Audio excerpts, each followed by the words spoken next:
good one.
Here it comes. I have been promising this for a little bit now. Been keeping my my dick punching hand close to the body. Just been don't go punching digital dicks just yet. Gotta wait for it. Wait for it. I knew it was going to be happening. I knew it was going to happen sooner or later because I laid a trap. And academic agent stepped into it and has been rolling around in it, rolling around in the slop. Now, I can't take all credit. He's done a lot of that work for us. But that's best kind of traps, We're going to be Pepsi Max. And hello, chat. Lucky the goat. Lucky the goat indeed. Lucky is the goat. The goat is lucky. Gentlemen, what are we saying here? Best stream title, thank you very much. I feel inspired. One AAB tweeting, another AAB doing meme Mondays. Well, I think AA is multiple personalities now. One of them is a troon, so, these things happen. Folks, we're about to get into it. I'm giving a little bit of a little bit of a time suck save, whatever you want to call it, before Matthew Erickson, the Kingpilled himself, shows up. We might start a little bit. I'll leave it up to you. My preference is to start with AA and then get to Asmongold, because I feel that I think that's the natural progression. Show the slop and then show the prime. Reverse the thumbnail, essentially. Do it in reverse order. However, because I do these shows for you, my audience, my chat, my intrepid MIRONCHUCKs, and even the MIRONCHUCKles, I will leave it to you. Please vote in the chat. If you prefer the Asmongold before the AA, we can do that as well.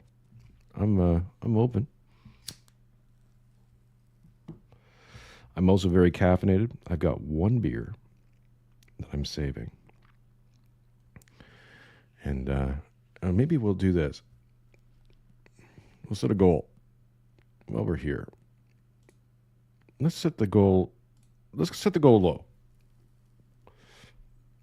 And we got to set a timer for 30 minutes, and I will crack a beer. I will crack a beer if we hit 5 super chats of 5 Australian or higher. So in American dollars, it's like, I don't know, $3. I will crack a beverage. Only one beer. That's all I got in the house right now. I have to get down to town to buy more. Of course, I can only afford beer if by the generosity of my intrepid chatters and supporters across the board. So hit that subscribe button. Hit that membership button. Gift out some memberships, or send me a super chat, and we hit that goal. I'm going to crack this beer wherever we land in the show. Sooner the better. I would prefer, but as we will. We're going to be going for a bit here, boys and ladies. So get comfy. The the academic agent episode is like two and a half hours long or something like that. So obviously we're not going to do that whole thing. And I haven't really watched it. I've watched a little bit of it just to get myself primed up, getting ready for it. So we'll see. Oh my goodness, 5 MIRONCHUCK now memberships donated by TK. Appreciate you. Look at that. Look at that. Welcome to the club. Cheers for $5 from Slosher. Appreciate you. We're getting to beer time, folks. Almost going to crack this beer before Matthew gets here. What a lovely day. Oh, look, he's in front of this. Oh, let's see if we can fix that. So yes, ladies and gentlemen, for those who've been paying attention, I was on AA show in December. He invited me on.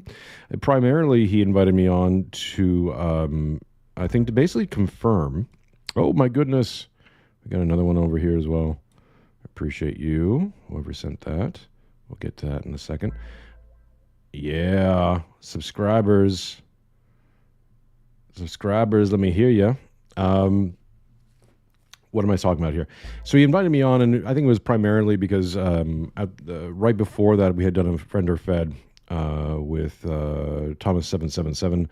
I think Pete was in there, Matthew was in there, and Charles Haywood was guesting, and we were talking about Trump Vance Friend or Fed. You can go check that out after the show. Really good stream. And that one got a lot of attention, I think, especially in the DR circles. So I'm pretty sure AA brought me on. Oh, and during that stream, I talked about my Trump being installed thesis, and which is I know brought some consternations, but apparently he was vibing on the same kind of ideas, that he thought that Trump he knew Trump was going to get in long before he was elected. So he had me on to basically talk about that. I think it was triangulating. He had called me the beef, he said I reminded him of Beefheart, Captain Beefheart, which is basically, I took his code as like I'm kind of the Spurg. If you ever watch Captain Beefheart appearing on Letterman, I felt that was kind of the vibe that AA was setting. So I was like, okay, I know what you're doing, and I know what I'm worth to you and stuff like that, and that's fine. It's a big platform. I'm going to get my stuff out to more and more people. That's fine. Not that I expected to get a lot of really good traction out of it, but it's fine. And so I went on there, and I also kind of had prepared to talk a little bit about the bond market collapse and stuff I've talked about in Tales of Shadow Empire. Go buy your copy right now. Go over to GUMROAD. Links in the description below.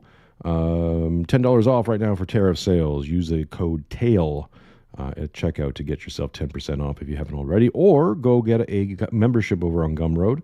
It's $10 a month. I'm adding more and more videos and stuff in there as well, sort of back catalog and keeping up to date with any new shows. That way you can always support the show that way, and all the Tales stuff is in there as well. So if you it's not for download, but you can at least go watch it and be part of the MIRONCHUCK crew, because only MIRONCHUDs support the show, and I appreciate each and every one of you. The MIRONCHUDs, you're valuable too. You hang out, you're in the chat, you do your thing, and the MIRONCHUCKles are just along for the ride. But we're bringing them up. We're bringing up the ranks and doing the best we can with them. CJ Constantine, $5. Appreciate you. The power washer is ready for battle. Punch some dicks with a power washer. I see 53 watching. Make sure you're liking, subbing, and sharing us out. I think so. All my YouTube woes have been addressed. I see my numbers starting to return, which means hopefully by the end of this month we'll be back on track and we can start taking over some stuff. I'm going to have hopefully some really spicy and interesting announcements very, very soon. So I'm excited. I don't know about you. Let's see. Keep an eye out for Matthew showing up with a guest here. So Asmon has been shifting hard right lately. Well, he's been actually shifting. It's not really a shift. I've been paying attention to Asmongold for quite some time. Oh, so I didn't finish the AA stuff. So I was like, all right, we'll shuck the tails and stuff, and that'll be fine. And when I was on there near the end of the shows, when I kind of mentioned, we're going to be my prediction, right, which isn't really mine. I'm just sharing what other people predicted. Story Waters, Tom Longo, and many others who understand this stuff way better than even I do. But I have been reporting on it for a while, and I've done all my diligence and deep dives and making sure that everyone's I's are dotted and T's are crossed. So I get to take some response. I get to get some rub on this one, and plus my face and name is all over this stuff. So if I'm wrong, it's on my ass, right? So, so I mentioned at the end of the show that we're going to heading into a major financial crisis, specifically because of the bond market collapse, and I said that's going to happen between March and May. We kind of left it at that, and that was my trap. Because I knew by putting it out there and the way I said it, it was more like trying to get between the spook and the kook, or the spurg and the expert. You're gonna have to try to occupy that space, so you get enough eyes and interest on what you're saying, and then you supply it with really good detail. CJ Constantine, $2. MIRONCHUCK vindicated. Yes, we are.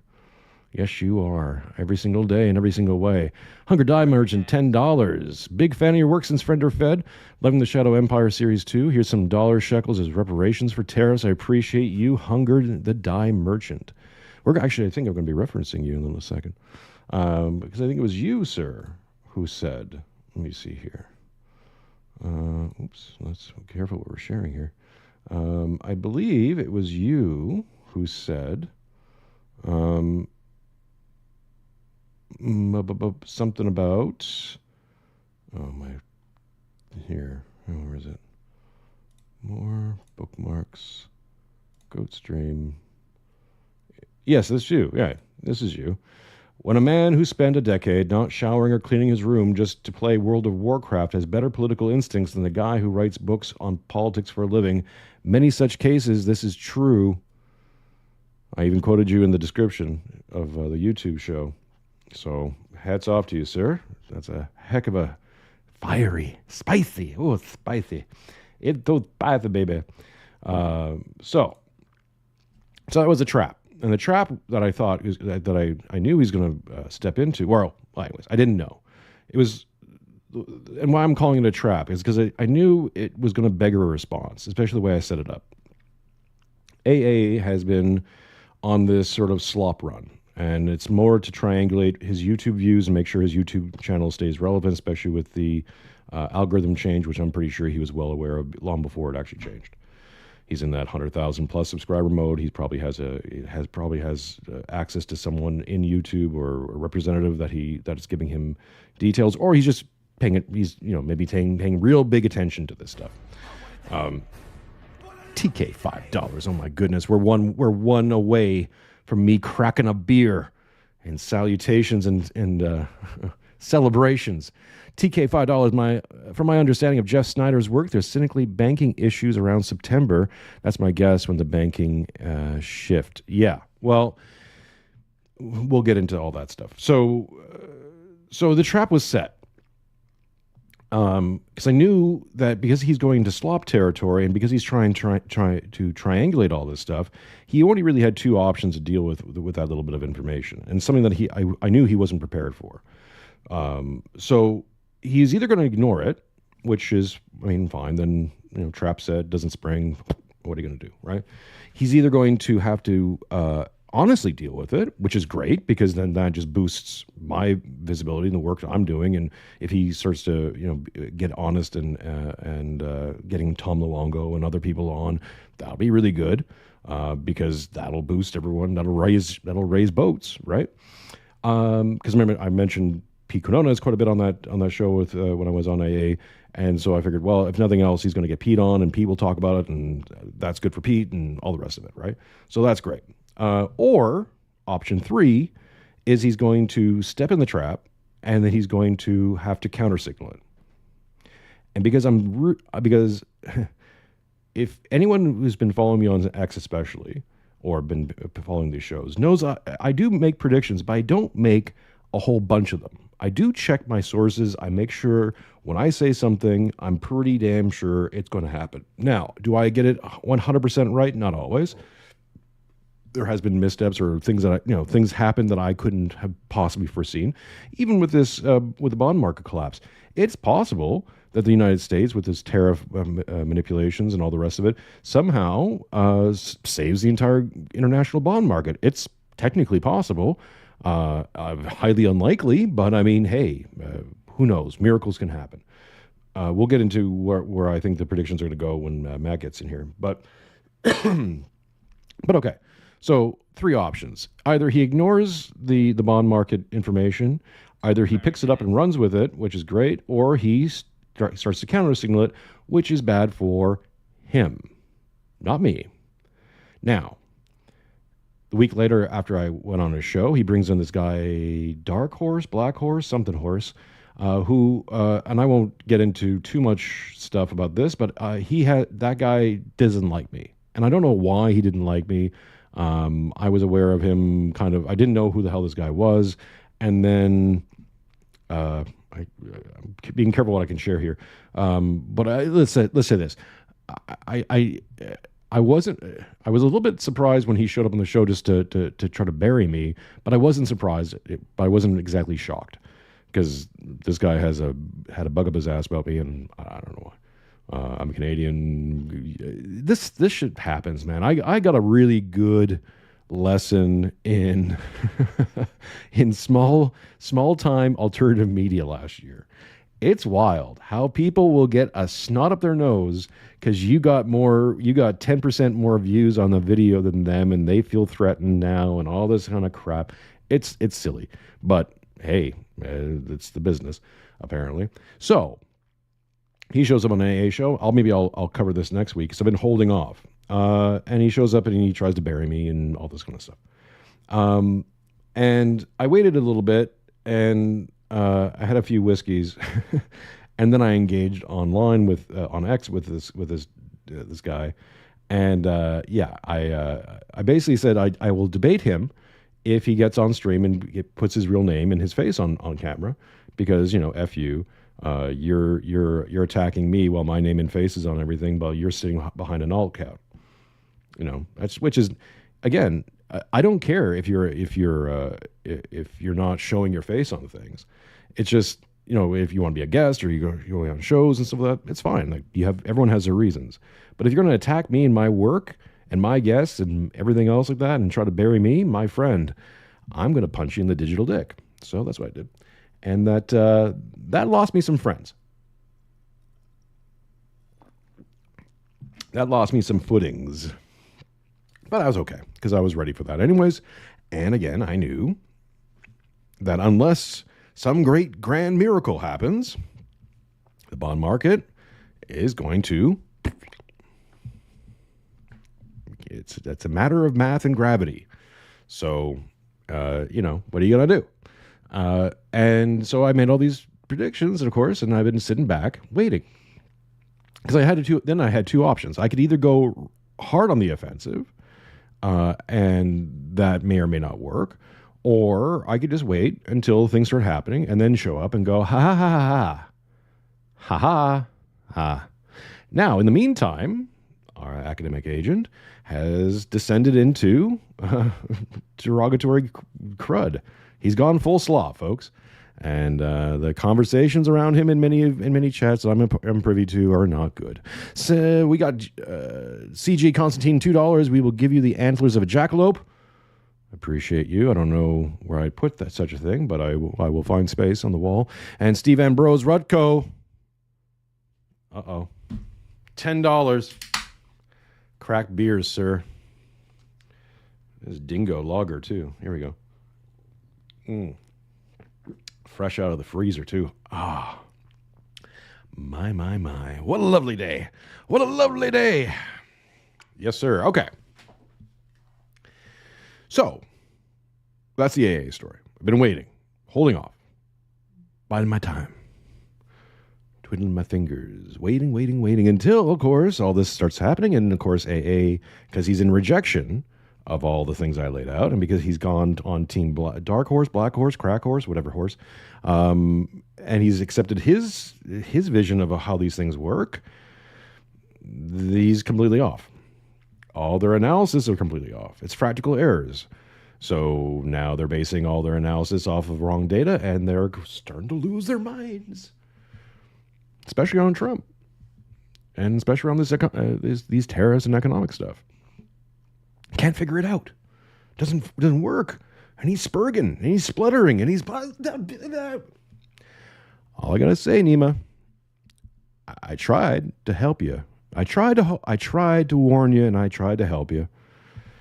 Kind of figured you wouldn't do it, and you stepped in the trap, my friend, and or mate, I should say. Hey, mate, you stepped in the trap, and now you're screwed. And all your triangulations and attempts to save yourself and stuff. He's going to have to transition over to basically leftist, which is another thing. If you're part of some of my conversations, you'll know I've said this, is that you're going to see a lot of people you thought were really based are going to turn out not to be, because their heart's not really in this. Their heart's in getting views and becoming accepted and having validation. That's what they want. And if they can find it over the DR, they'll find it in the DR. If they can find it on mainstream, they'll find it on mainstream. Ta-da! Now, nice thing, if you're following me, you realize that, yes, while I got bills to pay and I've got, concerns and all these other things, one thing I will never do to you folks, because I have made a vow to the man upstairs, I'm not going to lie to you. Even if it costs me everything, I'm not going to lie to you. I'm going to do the work. I'm going to put my name and my good looks on the line. Here's a put 'em, right? Come at me, because you can say everything you want about me. I'm not accredited. I'm not this. I'm not that. I don't have this, and I don't have. You're right. I don't have all those things. I do have a functional brain and determination, and these things called principles that you can trust and take to the bank. Okay. Oh, I see some bars. Is this Matthew? Is this a Matthew I see before me? I'm here. He is here. Look at that. Yeah, I've been here for a while. I couldn't tell if I was on the screen or not. I've been doing the thing and not looking. Oh yeah, it's been. I caught the last 2 or 3 minutes. Oh and, yeah. I was like, oh, okay, this is the show. This is the show. Yeah. Welcome, Matthew. Thank you. I'll just put this out here, okay? Disclaimer to anyone who's coming by and watching this. Matthew doesn't have to sign off on anything I'm going to say, okay? This is all me. I'm saying these things. It's not Matthew. So if anyone has any, complaints or wants to throw anyone under the bus, it's right here, because I'm picking a fight, and that's. But in a nice Canadian way. I'm doing it. Jason. I'm doing it from love. Yeah, Jason's the radical extremist, and I'm the moderate centrist here. Chat, let me know about the audio. I had to play around a little bit with some settings to see if I can make sure that Matthew can hear these videos. Let me know if there's any kind of echo or blah blah blah bullshit, and I will adjust accordingly. But I think we should be okay. And just let me know, of course, if you can hear Matthew's wonderful voice, because you're coming a little tinny, but that might just be on my end. So okay, I don't know. Let me make sure I was. I wouldn't worry about it too much. Okay, I was just making sure I'm on the right microphone, and I am. So yeah. So let me know, chat, before we play this. Matt, I'm going moderate. Okay, well, apparently they can hear you then.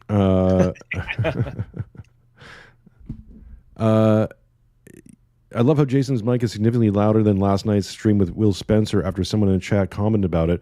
No, so here's the thing. This is the exact same mic. I'm pretty sure, because I listened to that back as well. When Will and I were talking, it sounded perfectly fine. And I think for some reason, the mic that got picked up was my camera mic. not my actual mic. So that I think that was the problem. But I couldn't. It was the mic was it was the right mic that was on and all that stuff. And when we were streaming, so there was nothing I could do on my end. Like everything looked fine. The audio is on that is unfortunately not so great. Hopefully, Will can fix that for the podcast version, or we'll do it again. Well, whatever. Okay, so here's the other question. Here's the big question. Matthew, can you hear this when I play?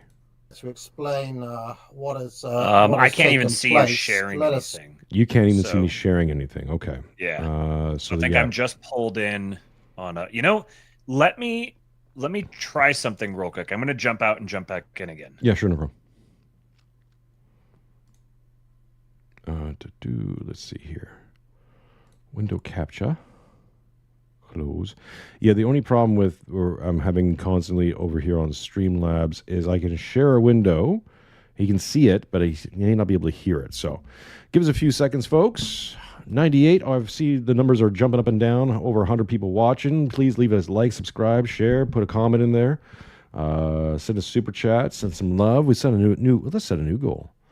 5 went so fine. Let's start a new goal. Let's do 5 more. And I will crack a beverage. I have no more beverages to crack.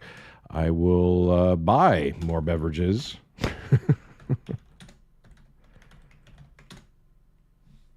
And do a Tuesday stream. Monday stream, I think. Start goal. Start it. We got a new goal. New goal. 5 super chats of $5 Australian or more. This is a buying economy, folks. So if you're in America, you can probably send me like $3 and we'll be fine. Here comes Matthew. Show on stream. Hello, Matthew. Greetings. Oh, I can now see the screen. Now it's just it's a small thing, so I can't really watch the video that well, but I don't know if maybe I'll be able to hear volume now. Well, let's give it a shot. Start with this graph here. So this is the yield on a 10.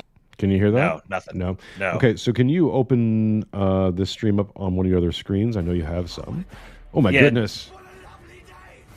Do me a favor and send me the link to that video, and then I'll just play and pause it as you do. Yeah, cool. Oh,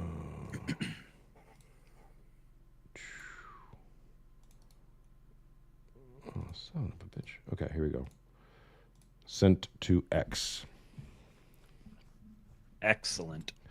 Oh, the screen is over there. Okay. And then when you get to it, jump forward to 2 minutes and 53 seconds. Okay.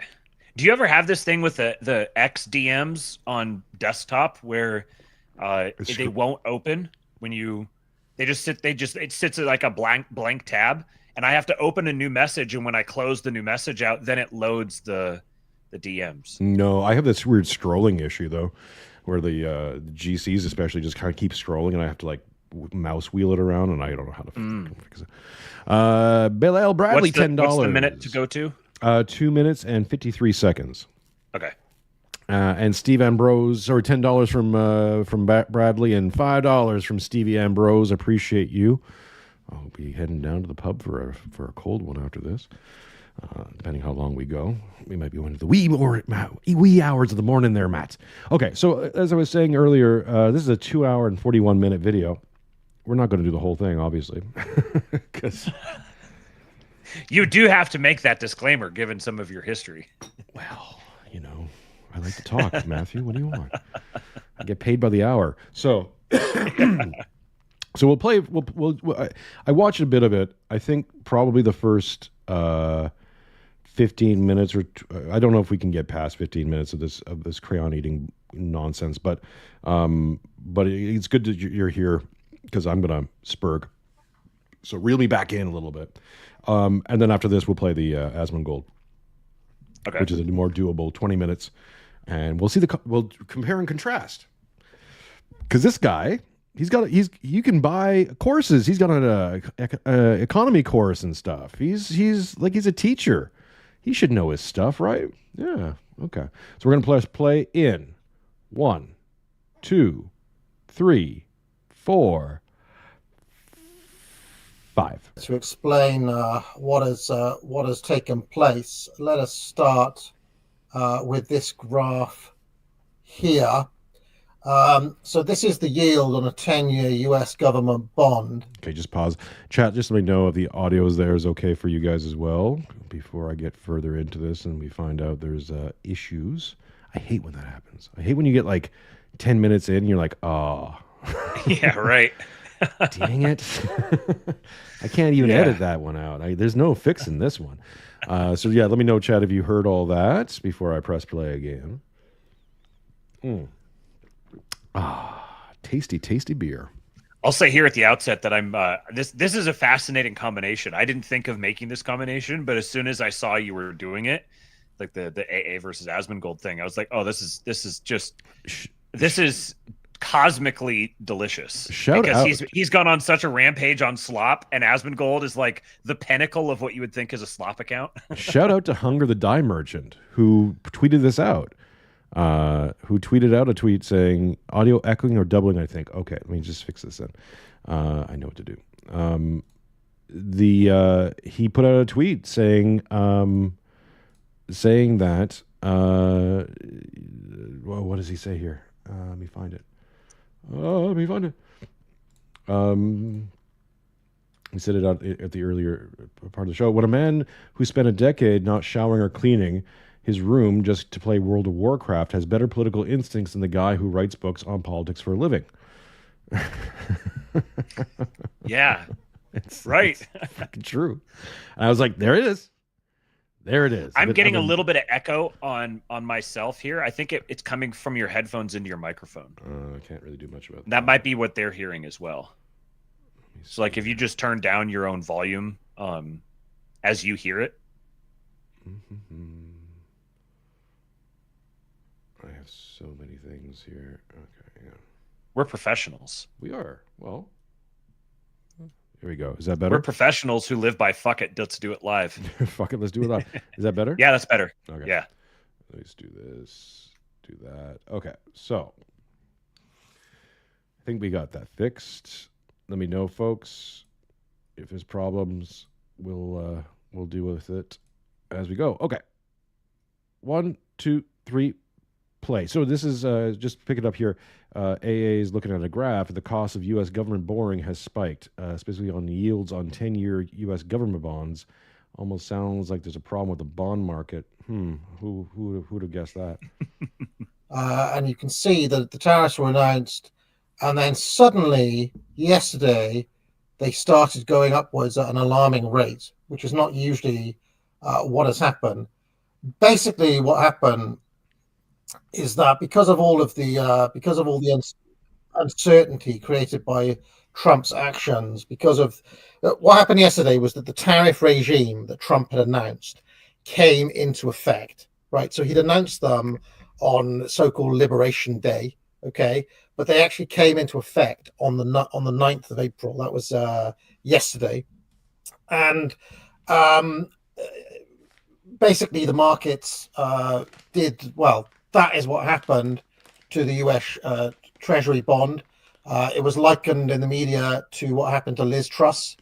In fact, the entire media was calling it Trump's Liz Truss moment or Liz Truss style. It has been speculated on who did this, but from what... Okay, so right away, he's quoting dipshit media and saying dipshit things at the same time. If they're comparing Trump to Liz Truss, here's the problem, right? What Liz Truss was doing when Liz Truss was in office was actually pumping the Bank of England and the British bond market to the tune of around $4 billion a week. Sorry, £4 billion a week. And the reason she was doing that was to keep the bond market from collapsing. And she did that for her entire prime minister run. And she was trying to, at that time, and she's come out kind of as much as you could say afterward, saying that, hey, there's a big giant fucking problem. In fact, she's actually called it a debt suicide spiral. Oh, weird. Yeah, shitty Liz Truss, right? Doesn't know what she's talking about. She's got compared to a cabbage by our betters. Anything to add there, Matt? No, just that it's like that's precisely the point here. Is we're now uncritically reporting the things that the obviously completely unbiased and objective and completely knowledgeable press is saying. Right. Yeah, and of course we should take them at their word, because they've been the bastions of honesty and serving the people. Matthew, come on now. Why do we even need alternative media, I guess, is the question. Or I could find it was a That's right, press play. Japanese hedge fund who started offloading their treasury bonds. I also listened. Okay, this is the other dumb thing I keep hearing, right? Is that China's selling off their bonds. Now, some of them might be doing that, but here's the thing. Who's buying them? If the idea is that the American economy is about to tank because of Trump's tariffs and all that stuff, and these bonds are a holder of USD value, who would be buying them then? Where are they offloading themselves? Where are they offloading it to? The Russians? Who's buying it? If everything's so horribly bad, if it's Trump's driving down the value, or is it they're trying to get rid of it because the bond market's about to fucking go under? And there's more than just that happening as well. There's a whole buildup here where they've very clearly delineated. If you've followed and listened to the things that they're saying, they've been clearly painting a picture, an economic picture of what they're trying to do, how they're trying to get there. Now, there's certain details that they haven't included, and this is, I think, for pretty obvious strategic reason, because they're playing a game of sentiment with the market now. They're trying to manipulate market sentiment to incentivize people to move in the direction that they want them to move. Right. And they've been upfront about this. Trump and Bessent have both repeatedly said things are going to get rough. We're going to go through this period of. Trump said it in his joint address to Congress. He said things are going to get rough, but I want you to stick with me because this is what we have to do to reset everything and to get us back on an upward trajectory. They've said this is coming. So if then it starts coming and you say, "Oh, look, everything's getting out of their control," they've plainly told you that they've factored in that this is coming. Here's the thing, too, and this is why a lot of people are mystified about the tariffs. The tariffs are there to put a big giant straw in everyone's milkshake and suck out USD. Why? Okay, Matthew, I think did we do this before? I can't remember who I did this with, but yeah, I did this with you, I think, on your show. But it's like if there's more of something, what does that do to the value of the thing? It decreases the value of the thing. So if there's more USD dollars out there in the world and they keep printing them, because any muck from Bangladesh, any Abdul can show up and go, "I would like 100 million USD dollars, please, because I want to open up a rice importer-exporter in Bangladesh, and I'm going to set it to USD interest rates because that's a better deal." They just print that money and give it to him. This is the problem, and this is what I tried to explain to AA, and the crayon eaters had their little spur out. It's like you have $4 quadrillion in the bond market, all this treasury debt, and all the rest of it bought up, supported by a few $1 trillion worth of assets, and probably those assets aren't even worth $1 trillion. So what's happened is you're devaluing the USD. It's to the point where even if you're holding the bonds, China, for example, doesn't want a devalued USD. That doesn't serve Chinese interests because all that debt they're holding is worth less than they paid for it. That's a problem. This is the big thing I've observed that they and see here. I'll since I'm going to be the centrist moderate here, or centrist moderate here. I'll say that they if I didn't know what I know about the global financial markets and what's happening in them right now, if I wasn't completely up to date on that from having followed it for several months, then I would still share many of their current priors. Like, sure. Oh man, this is getting really bad. Like things seem to really be going sideways. So I think they're operating from a position of ignorance, which isn't necessarily a problem until you start becoming really arrogant about your ignorance. So when you're being ignorant and you're also being belligerent and arrogant, and it's like, no, you genuinely, there's a huge blind spot here that you are not picking up on. That's where, it goes beyond just being a simple matter of ignorance. Well, but what they don't understand how they're like, oh, well, maybe they just do things and it blow up dollar, and then Trump blow up dollar bad thing on his face, and he gets to be the guy who blew up the dollar. If Trump blows up the dollar, if you get that narrative of Trump blew up the dollar and he's humiliated and MAGA's dead forever, everyone else explodes. Everyone else dies, because that quadrillions of derivatives is all denominated ultimately in some way in USD. So there's a suicide pact here between the dollar and that entire derivatives market, which implicates every nation and every institution in the world. Right. So one is going to break before the other one. And who has the incentive? Who has even a bigger incentive or equal incentive to make sure that doesn't happen? China. Mm-hmm. So even the narrative that China and Trump, and let's say China and Trump are at war with each other, is a false narrative. They're not actually at war with each other. They're trying to help each other. Yes. Yes. China is a overwhelmingly massive exporter country, which means if you have something to sell, what do you need? Buyers. And what happens if you don't have any? You're screwed. Yes. So China can't afford to lose the American market. Just like the American market right now can't afford to lose certain things about the relationship with China. They're locked in this mutual death pact. But both of them are now trying to extricate themselves from that pact because neither one of their nations were responsible for creating it in the first place. Bingo. Because, and this is the other thing that I tried to warn AA about, and of course got ignored and all the rest of it. I got all the good things happened to me for the last few months in the DR space, and that's fine because fuck you all. Because again, I try to warn you. I try to help you. I've tried to help and warn you, and you did the thing that I kind of figured you would do, and now suck my dick because I'm going to take my schlong right out and please apply your lips to it lovingly. Because here's the thing, right? Is that my mother-in-law is probably listening to this live. Sorry. Not sorry. Love you, Gaga. She's probably cracking up. Because you just derailed me for a second. You're pulling your dick out and slapping it on the table because you were warning everyone. Okay. Boom. So because here's the thing, folks. What I was describing, when I started talking to Stormy back in August, and even in our private conversations, he onboarded me into a lot of this, and then I spent like a week or two doing my research, and that's how it brought me to Tom Luongo and looking at all these other things. And I went in with every bit of skepticism, right? Going, I don't know what all this is. I don't know what this means necessarily, but I'm going to try to approach it with, let's say these guys are right. And if they're right, what would we begin to see?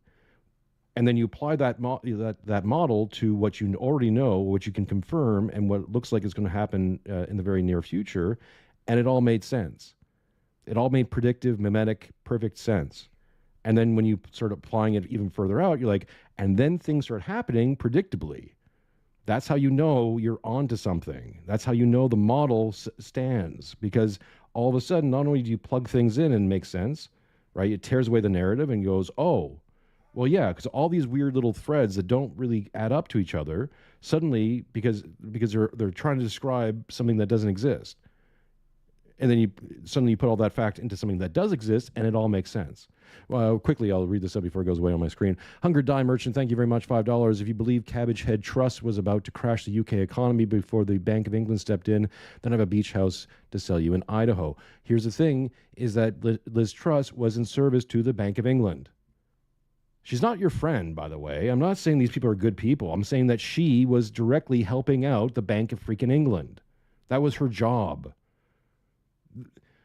The Bank of England in Parliament has a special seat where the mayor of the city of London gets to sit, and he gets to decide whether any parliamentary action is actually going to happen or not. He has more power than the king. Get that through your head. Sorry, I'm not saying this to the chat. I'm just saying that to anyone who's listening to this who's going, oh, here's a crayon, eat it, please, because that's what's happening. And I'm not trying to describe some like, ooh, secretive Illuminati power group, ooh, spooky, whatever. No. I'm telling you what it actually is. You can confirm it with your own eyes. So please confirm, and then get back to me. Melon with $5. Plan trustees know Xi and Trump are playing ball on some level. Hong Kong, maybe. The real war is against the City of London, against the Bank of England, against the European banking families. That's who you got to break.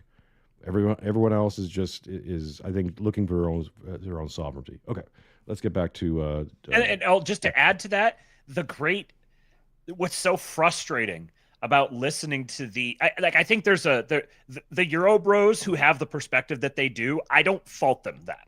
Right. I recognize some of the latent hostility towards Americans, and I know the American reputation. I know all the stuff. If you're in that mindset, I can understand why all the things that Trump is saying and doing are just like grinding sand into your eyeball.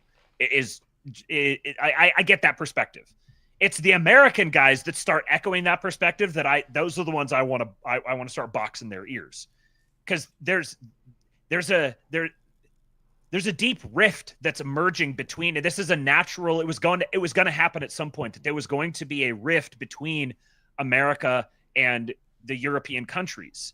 I mean, I don't see how you can advocate for and forecast and try to bring about a rise of nationalism, and yet think that you're going to maintain this sort of globalist sentiment, where we have to get really concerned about what your country is doing to ours, and yeah, we're going to do that, but you can't do that and then complain about it and say, oh, hey, you can't act that way. You can't act like a nationalist operation. You can't prioritize your own nation's sovereignty because we have this global set of values, and you have to be considerate about what's happening in everyone else's countries.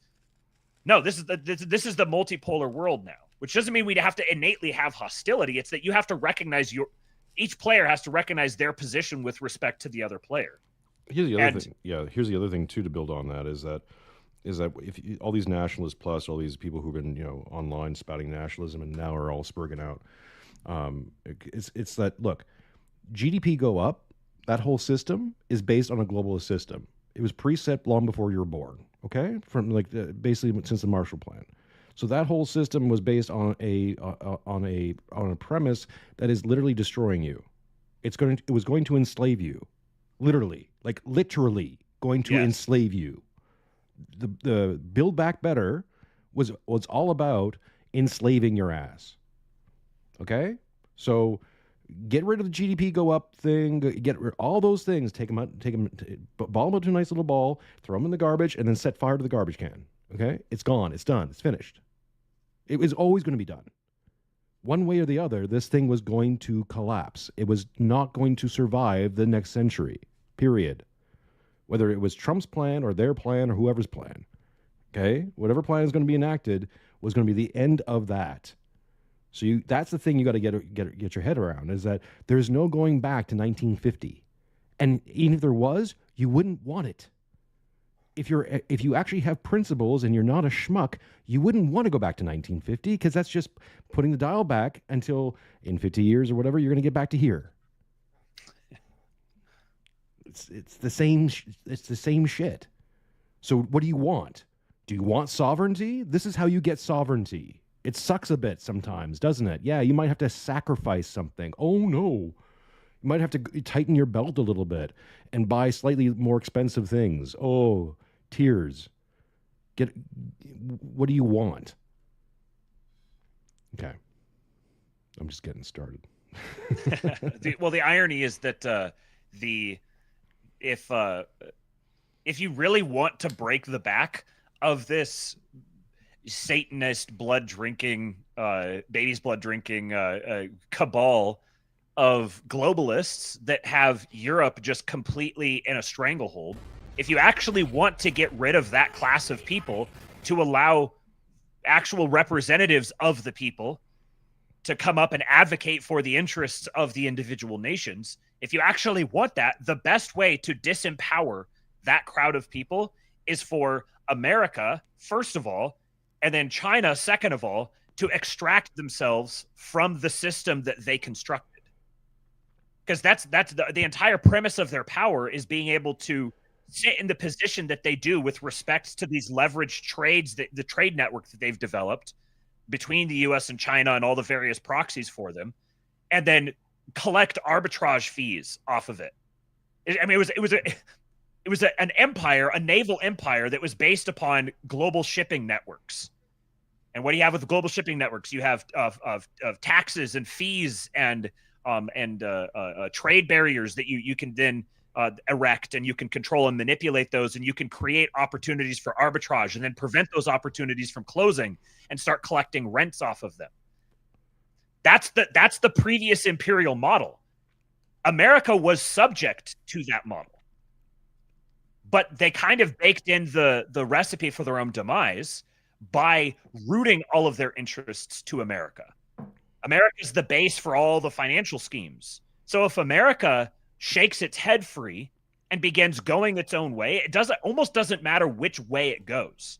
As long as America starts going America's way, then it reaches a point where all these leverage schemes start collapsing each other. And those people who have sat at the top of this power structure become completely disempowered. So they gave America a tremendous power by giving us the dollar. They enslaved us with it. But we're going to be able to actually wrestle control of it. And by the dollar, I mean the dollar system as it has existed for the last 50 years. Yeah. When America wrestles control of that back and begins going its own way, that's better for everyone else. That's how you disempower the corrupt European elite class. And if you want to know why we know these things, go over to Tales of the Shadow Empire on Gumroad, get yourself a copy, $10 off on tariff day sales.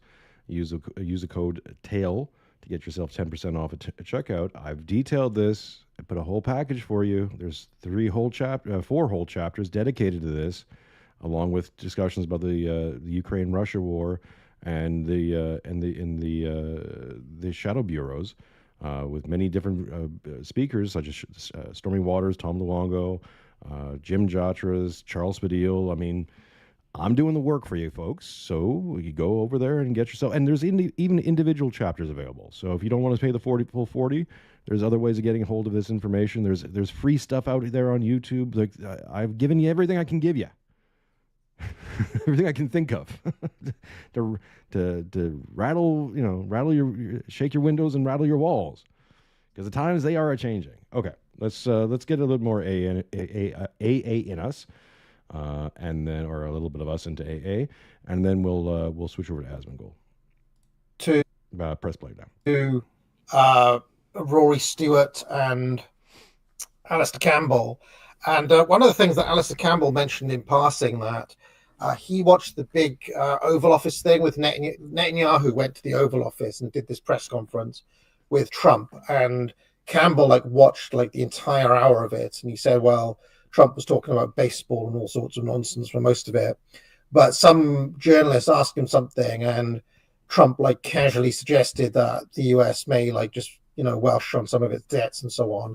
For whatever reason, the world lost confidence in... That wasn't what he said. He simply said that America may not actually owe as much money as they think they do. That was the exact quote. There's actually something specific that could have been referring to. And if it is, I think it's sort of a throwaway. It's just Trump just kind of saying something. There was legislation that J.D. Vance put forth that it had something to do with the old Chinese regime issuing debt and then defaulting on that debt, and the new regime taking over and not making good on that debt.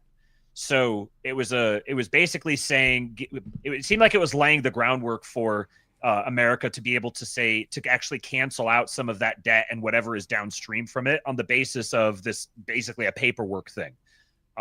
So that could have been what he was referring to. And if it was, I would say it's probably kind of a sort of a throwaway thing, but it could, it's Trump. We've been listening to Trump talk for 10 years. Right. And there's a well-documented track record of him saying something that sounds, he just says it in his Trumpian way, and it's like, what the hell is he talking about? And then it turns out to actually be related to something. Because then he controls the media. So yeah, he controls the headline. And I think generally when he's doing it, he's just kind of thinking out loud, sort of, and he just says it, and then he's like, whatever, yeah, I said it. Who cares? Steve Ambrose, $5. We hit the goal again. Thank you so much. $5 USD, that valuable. I'm getting that, my straw in your milkshake, sucking up that USD. Steve Ambrose, again with another $5. Jason, you're epic, my brother. 100% appreciate you here for this. I'm here for you, sir. Well, let's start a new goal. Why not? It's 2 goals hit. My. Oh, can we start a new one? Close? Oh, well, we'll figure it out later. Okay, let's keep going. And then someone said my volume is low. I think I turned it back up. Let me know if there's other audio issues. It lost trust in the US yesterday. Okay, and it's a pretty significant thing, right? This is not like some small event that has happened. The US Treasury bonds are known as a safe haven asset, okay?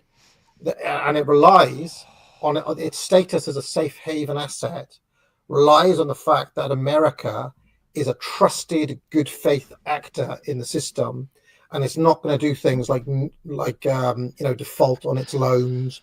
It's not going to not honor its debt obligations and so on and so forth. You want to do this? Is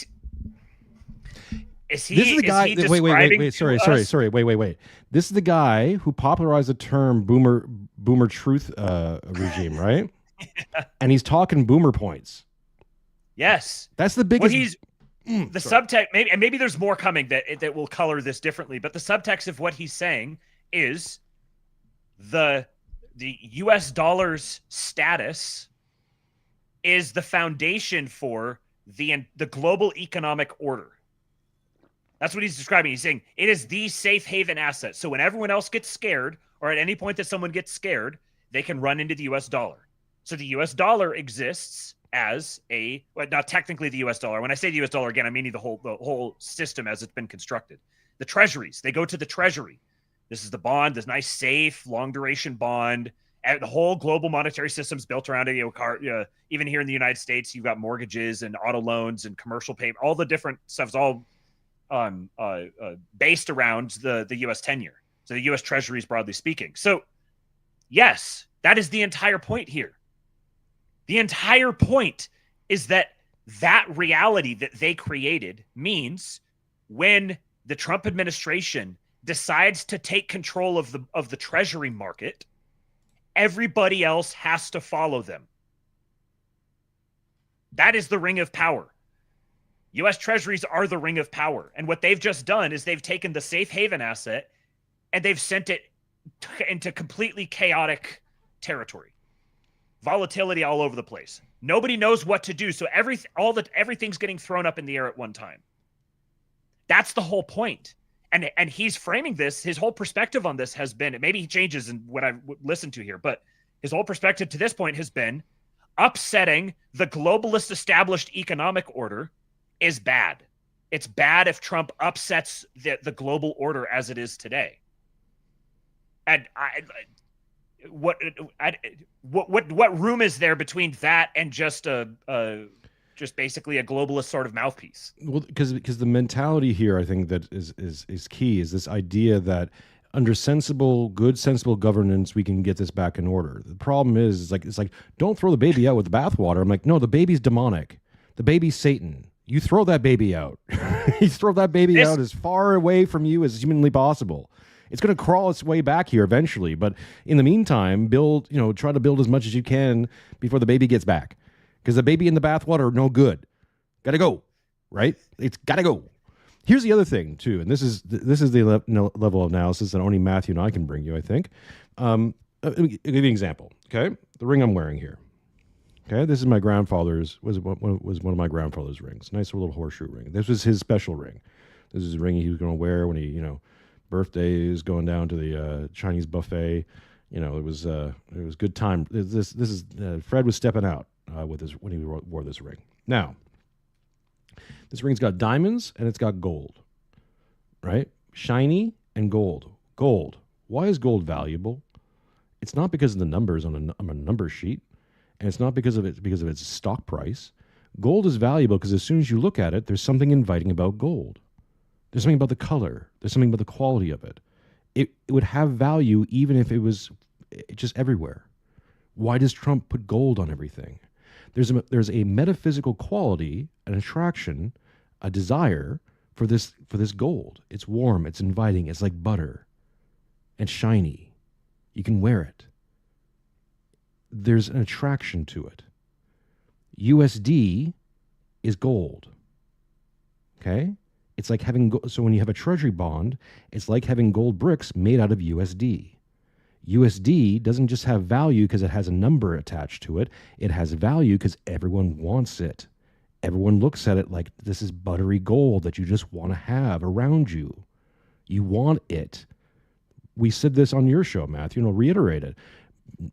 America's greatest export is USD. Its second greatest export, or parallel export, are markets themselves. They export the idea of the market. People don't value the market unless America makes it valuable. And all of their economies have been built around the market. Right. So like the whole premise here is like the dollar is going to be so discredited that it's going to force de-dollarization and everyone's going to move away from it. And America's going to be left holding the bag, and we're never going to get the big golden age. And you know, because we're all just going to be sad and Trump's going to lose. And this misses out on the reality that is premised on the notion that all these other nations can just go to something else. Right. But you can't just go to something else without losing the market. You have to create an entirely new market. So what this is a stare down between Trump saying, I am going to exercise absolute control over this system and you're going to bend to my will. And I can hold out longer on this than you can because you are leveraged to the tits on my dollar. So I can hold out longer than you can, which means I'm going to break your back. I'm going to force you to bend the knee, and we're going to completely restructure this whole thing. Mm-hmm. We have to do this in a very nice, calm, orderly fashion. We can't do anything radical or crazy. This is like bog standard loser 2012 GOP conservatism.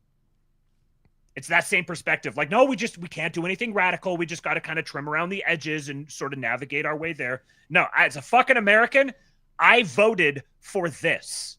Mm-hmm. I voted for Donald Trump dropping his dick on everyone's table and solving the problem. Yeah. Because I know that it's going to be better for me and for all the Euro bros who are going to scream and cry and complain about it the whole time it happens. And here's another thing for the Euro bros listening. You guys are screwed, but you guys were screwed before. You were always going to be screwed. You'll be screwed for a bit of time now. But if the system gets revamped into something much more healthier and less demonic, guess what? Yeah, you'll get screwed for a bit. But on the other side of it is not getting screwed. That's good.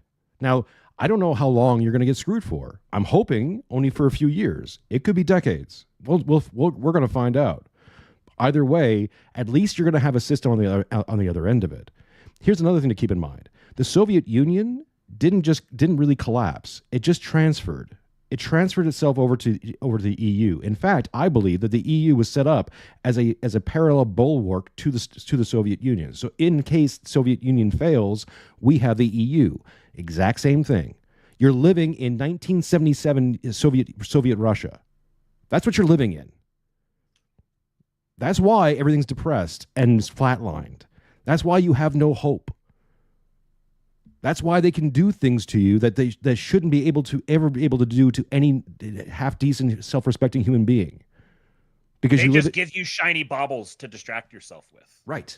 And tell you everything's going to be fine. Don't worry. Yes, comrade. It's fine. It's just economic downturn. We will turn these things around. EU, yeah, socialism. You're fucked. Excuse my French. Sorry, Matt's stepmom. Mother-in-law, sorry. And I would say that this actually is part of the reason why I've been kind of like a little sympathetic to them. Yeah, I don't hold it against them directly because it's a legitimate consideration now when I'm talking to someone who lives in a European country that they may not be completely straightforward and honest in everything they say and do on the internet for very clear reasons, because they're subject to legitimate criminal pressures that I'm not. They could, when these guys start changing their tune all of a sudden, I'm not saying that they're being insincere. I'm saying they have their interests to protect, and I fully support them protecting their interests, because like I'm not wanting them to keep being, you know, loud and proud, even if it means you're going to get the secret police knocking at your door. Right. If you need to do what you need to do, I fully understand that, and I don't want to air that out. And it's not lost on me that the dude started his whole thing as a professional wrestling like channel, yeah, an analyst, yeah. So he definitely knows what kayfabe is. But I would say to the American guys, like, don't like recognize what's happening here. Yeah, I mean, I'll be clear here, right? Because look, I'm taking a lot of shots on AA right now because hey, it's entertaining. I mean, no one any ill will, honestly. Like, I don't, you know, I hope he continues on and does his thing, and you know, I hope everything works out for him and his family and all the rest of it. I really do hope that. At the same time, you know, things have to be said. Someone's got to say it. So right. We have to protect our turf as well. Right, exactly. Okay, let's keep going a little bit. So when this started moving yesterday, and it started going in that direction, Trump was basically forced to back down and announce a 90-day pause on all of this. Okay. Now, his surrogates and his spokesman and his defenders online have tried to spin this around as an example of the art of the deal, of Trump's 4D chess genius, of deep cuts there, Matthew. Bradley, $25 USD. AA went full Britisher. He certainly did, and that's why we got to punch him in his digital dick. It's got to happen. Sorry, folks. Of, you know, this was all part of the plan all along. Absolute and complete bollocks. Okay, absolute and complete bollocks. Was it part of the plan? But see, again, he can't even say this honestly because I don't think AA thinks there's a plan. So if there is no plan, then nothing's part of the plan, is it? This is why materialists fail. This is why atheists are lousy political commentators. They're just lousy at it. Because again, you have to fill in certain gaps with metaphysics. You have to. When you don't have all the data, you got to then stretch it out and then play like universal human things. Humans do what humans do.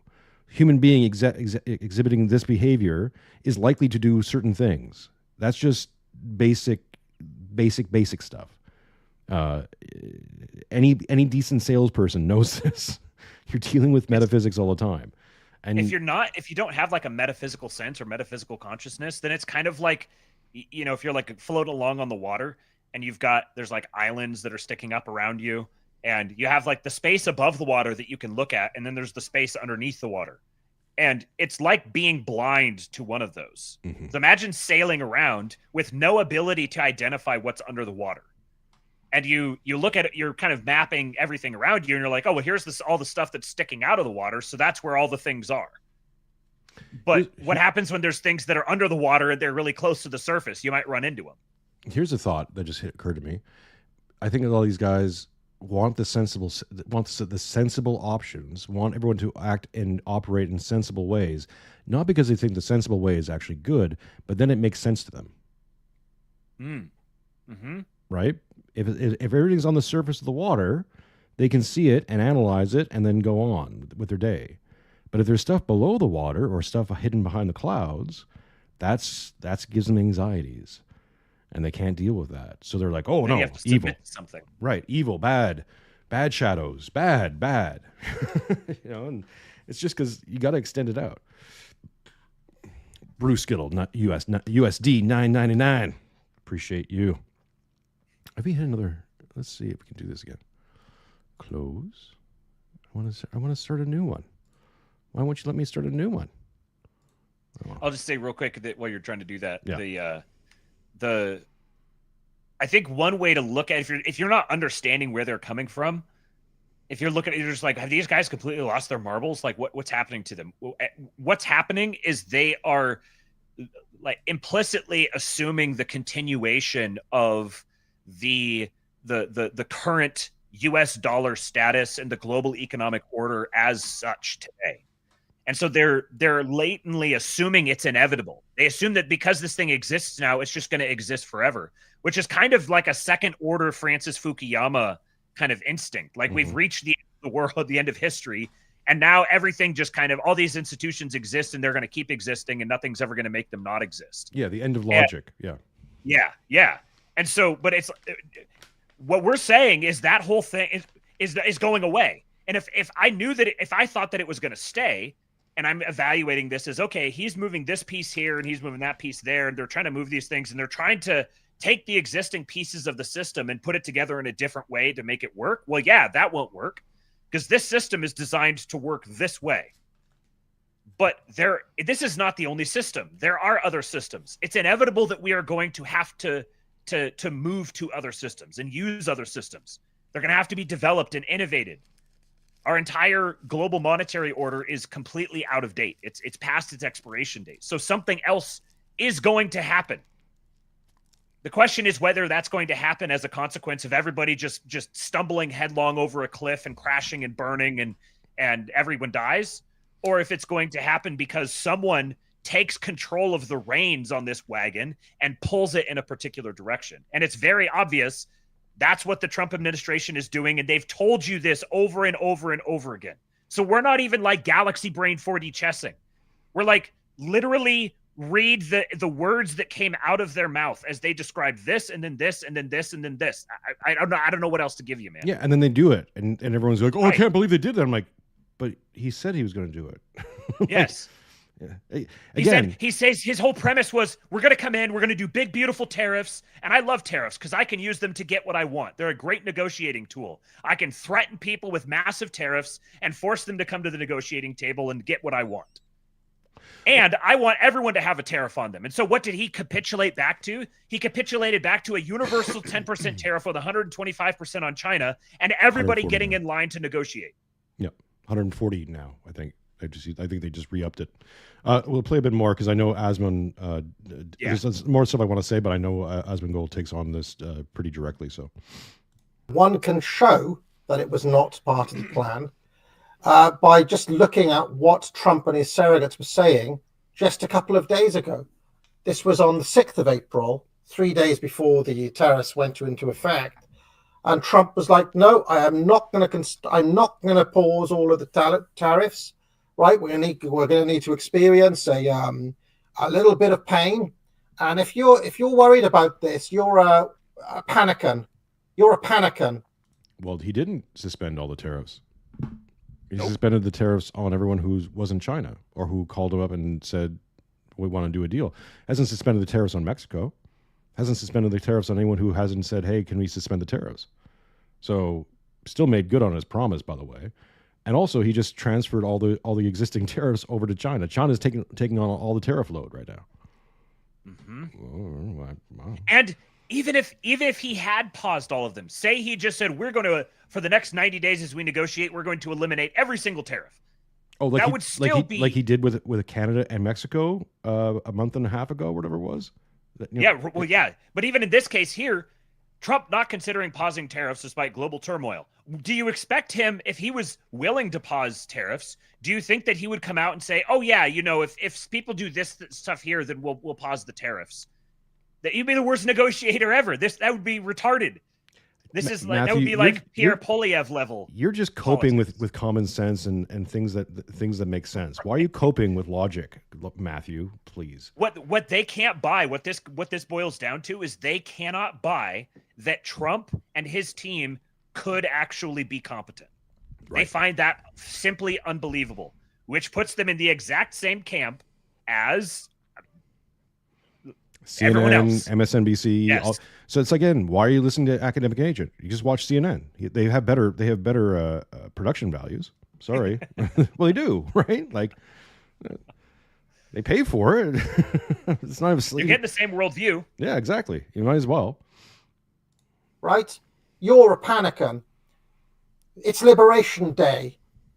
Manufacturing's coming back to America. Globalism as we know it is over. I always love this too. Like people are complaining, like, "Well, he said manufacturing's coming back to America. Where is it?" I'm like, he said it a week ago. What?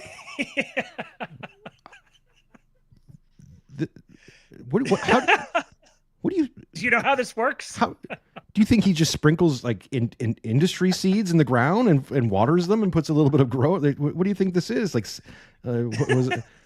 Those sea family things? Like you just put them in water and they start moving around like they're fucking shrimp. What the fuck's wrong with you? It's been a week, man. What timestamp are you at? I'm at 7:13. Okay. Not bad. An hour and 15 minutes into the show. We're at 7:15 into the video. This is why we're not doing the 2.5 hour. I did that. I did the Asmongold one with Sam Hyde. I don't even know if I did the whole video. I think I might have had to tap out. That's like 6.5 hours or something like that. So, now pressing play right now. Let's bloody laugh at the boomers, right? Let's laugh at the boomers because their strongs are going down. Do you remember all of that? Like, we don't live in an egg. We can see what people are saying, right? So the messaging all week was boomers are idiots for worrying about their pensions. Who cares about that? We're getting our country back. All the memes of the jobs coming back. It needs to be a little bit of pain. And it's perfectly encapsulated by these memes that people have made. My buddy Max Tempers, I'm adding tariffs, this will create jobs. I'm removing tariffs, art of the deal, right? Or even better, this one. Oh, there's the art of the deal. The Panicans were wrong, art of the deal, panic, right? I'm fed up with the go-round, guys, okay? I'm not putting up with this bullshit anymore.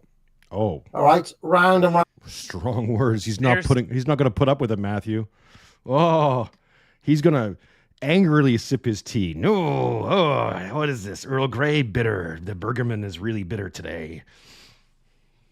Bergamont. Okay, I haven't. I've just been following him, and I've seen a couple of videos that he's posted or people's like clips of him talking. Mm-hmm. Listening to him, the man knows exactly what he's doing. The man knows exactly what he's doing. Mm-hmm. He is yes. This is very good. This is very good. This is why I haven't been counter-signaling either. I've just been letting him dig these holes because I do believe. I think you're right. He's aggravating. He's getting his attention. He's getting his hits, right? Like he's getting the eyes on him. He's setting himself up as the heel to the Americans and the baby face for the British. This is Bret Hart shit. The problem is, in the meantime, what he's actually doing is destroying his reputation. Yeah, that's true. Because he'll never be the AA that he was before. No, and unless again, what did I say to you, Matthew? What did I say to you, Matthew, and many others? You're gonna start seeing a lot of people who you thought were based aren't really all that based.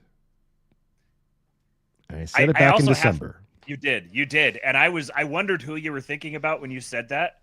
I had some suspicions, and I have a list. Yes, one of the add it to your list of predictions made. Predictions well made. As someone who is a distinct connoisseur of excellent public performance art, mm-hmm. I have to say that I'm glad I sat here to listen to this with you because I am being gifted with excellent public performance art. Mm-hmm. Mellon says filing your MIRONCHUCK apology form as we speak. Well, yeah, I will add it to the list. And we go. This was one of the biggest U-turns in America. And to be very clear, okay, I wouldn't even be doing this if he hadn't had Crack Horse on literally a week after he had me on and tried to 86 me. Yes. Okay. Yep. If that hadn't happened, I would just be like, oh, A is doing this thing and whatever, right? I would have ignored it completely. But yet, you tried to punch me in the dick. Didn't work.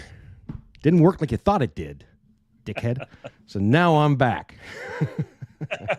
This is better than TV. In history.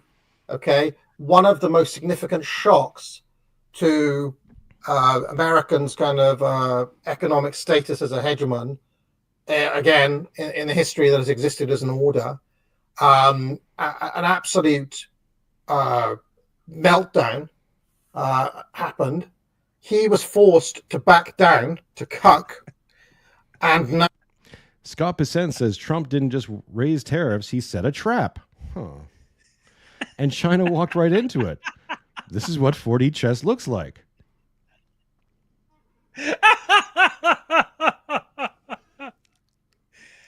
Oh man, it's so much fun watching people set traps and then watch people walk into it. Can I get a whole life of this, just this on repeat?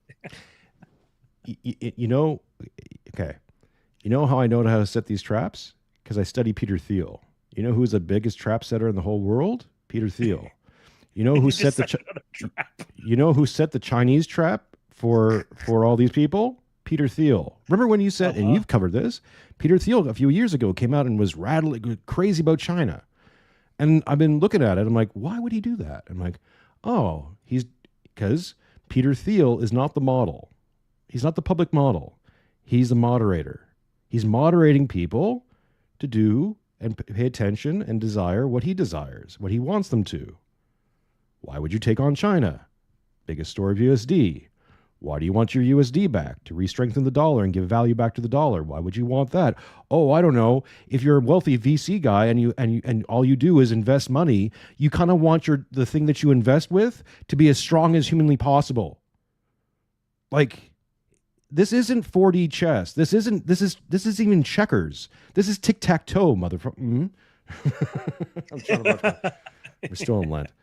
So, Hunger the Die Merchant, $5 USD. Thank you very much. Mystery Grove has a great Substack months ago. After the election, supporting Trump is not beneath you. You're not too good to support Trump. This is true. Now he's presenting it as a win. Absolutely not.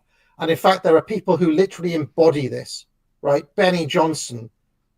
Losing money means nothing. Digital ones and zeros. In the end, you won't miss any of it.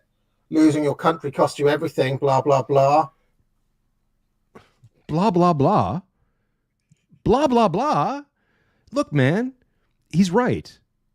The stock market losing trillions of dollars to the average American means nothing, right? You might have lost a little bit off your 401k, and literally a little bit, because your 401k is multi-diversified. So even if every single stock market loses, every stock loses a whole bunch of money, your 401k it's not going to be that much reflected. You know what's going to be reflected in your 401k, especially if you're not like already on your retirement, you're not already drawing it from, the fact that your 401k is not going to be worth anything. Even if the bond market doesn't collapse, it's not going to be worth anything. This is the problem. The more USD that exists in the world, the less valuable it is. If you continue to do with the standard and practices that these people are saying that Trump should be doing, just minor changes here and there, guess what? More USD would exist in the world. Flash forward 20, 30 years in the future, USD would be worth nothing. Nothing. So it doesn't matter how much you have in your 401k. It doesn't matter how many millions of dollars you have stuffed under your suitcase. It'll be worthless money. If everyone has pennies and I have $1, I'm the most wealthiest man in the world. Billionaire status doesn't mean anything if everything costs $1 trillion. Do you understand? Like, this is crayons. Eat them. Eat them all. The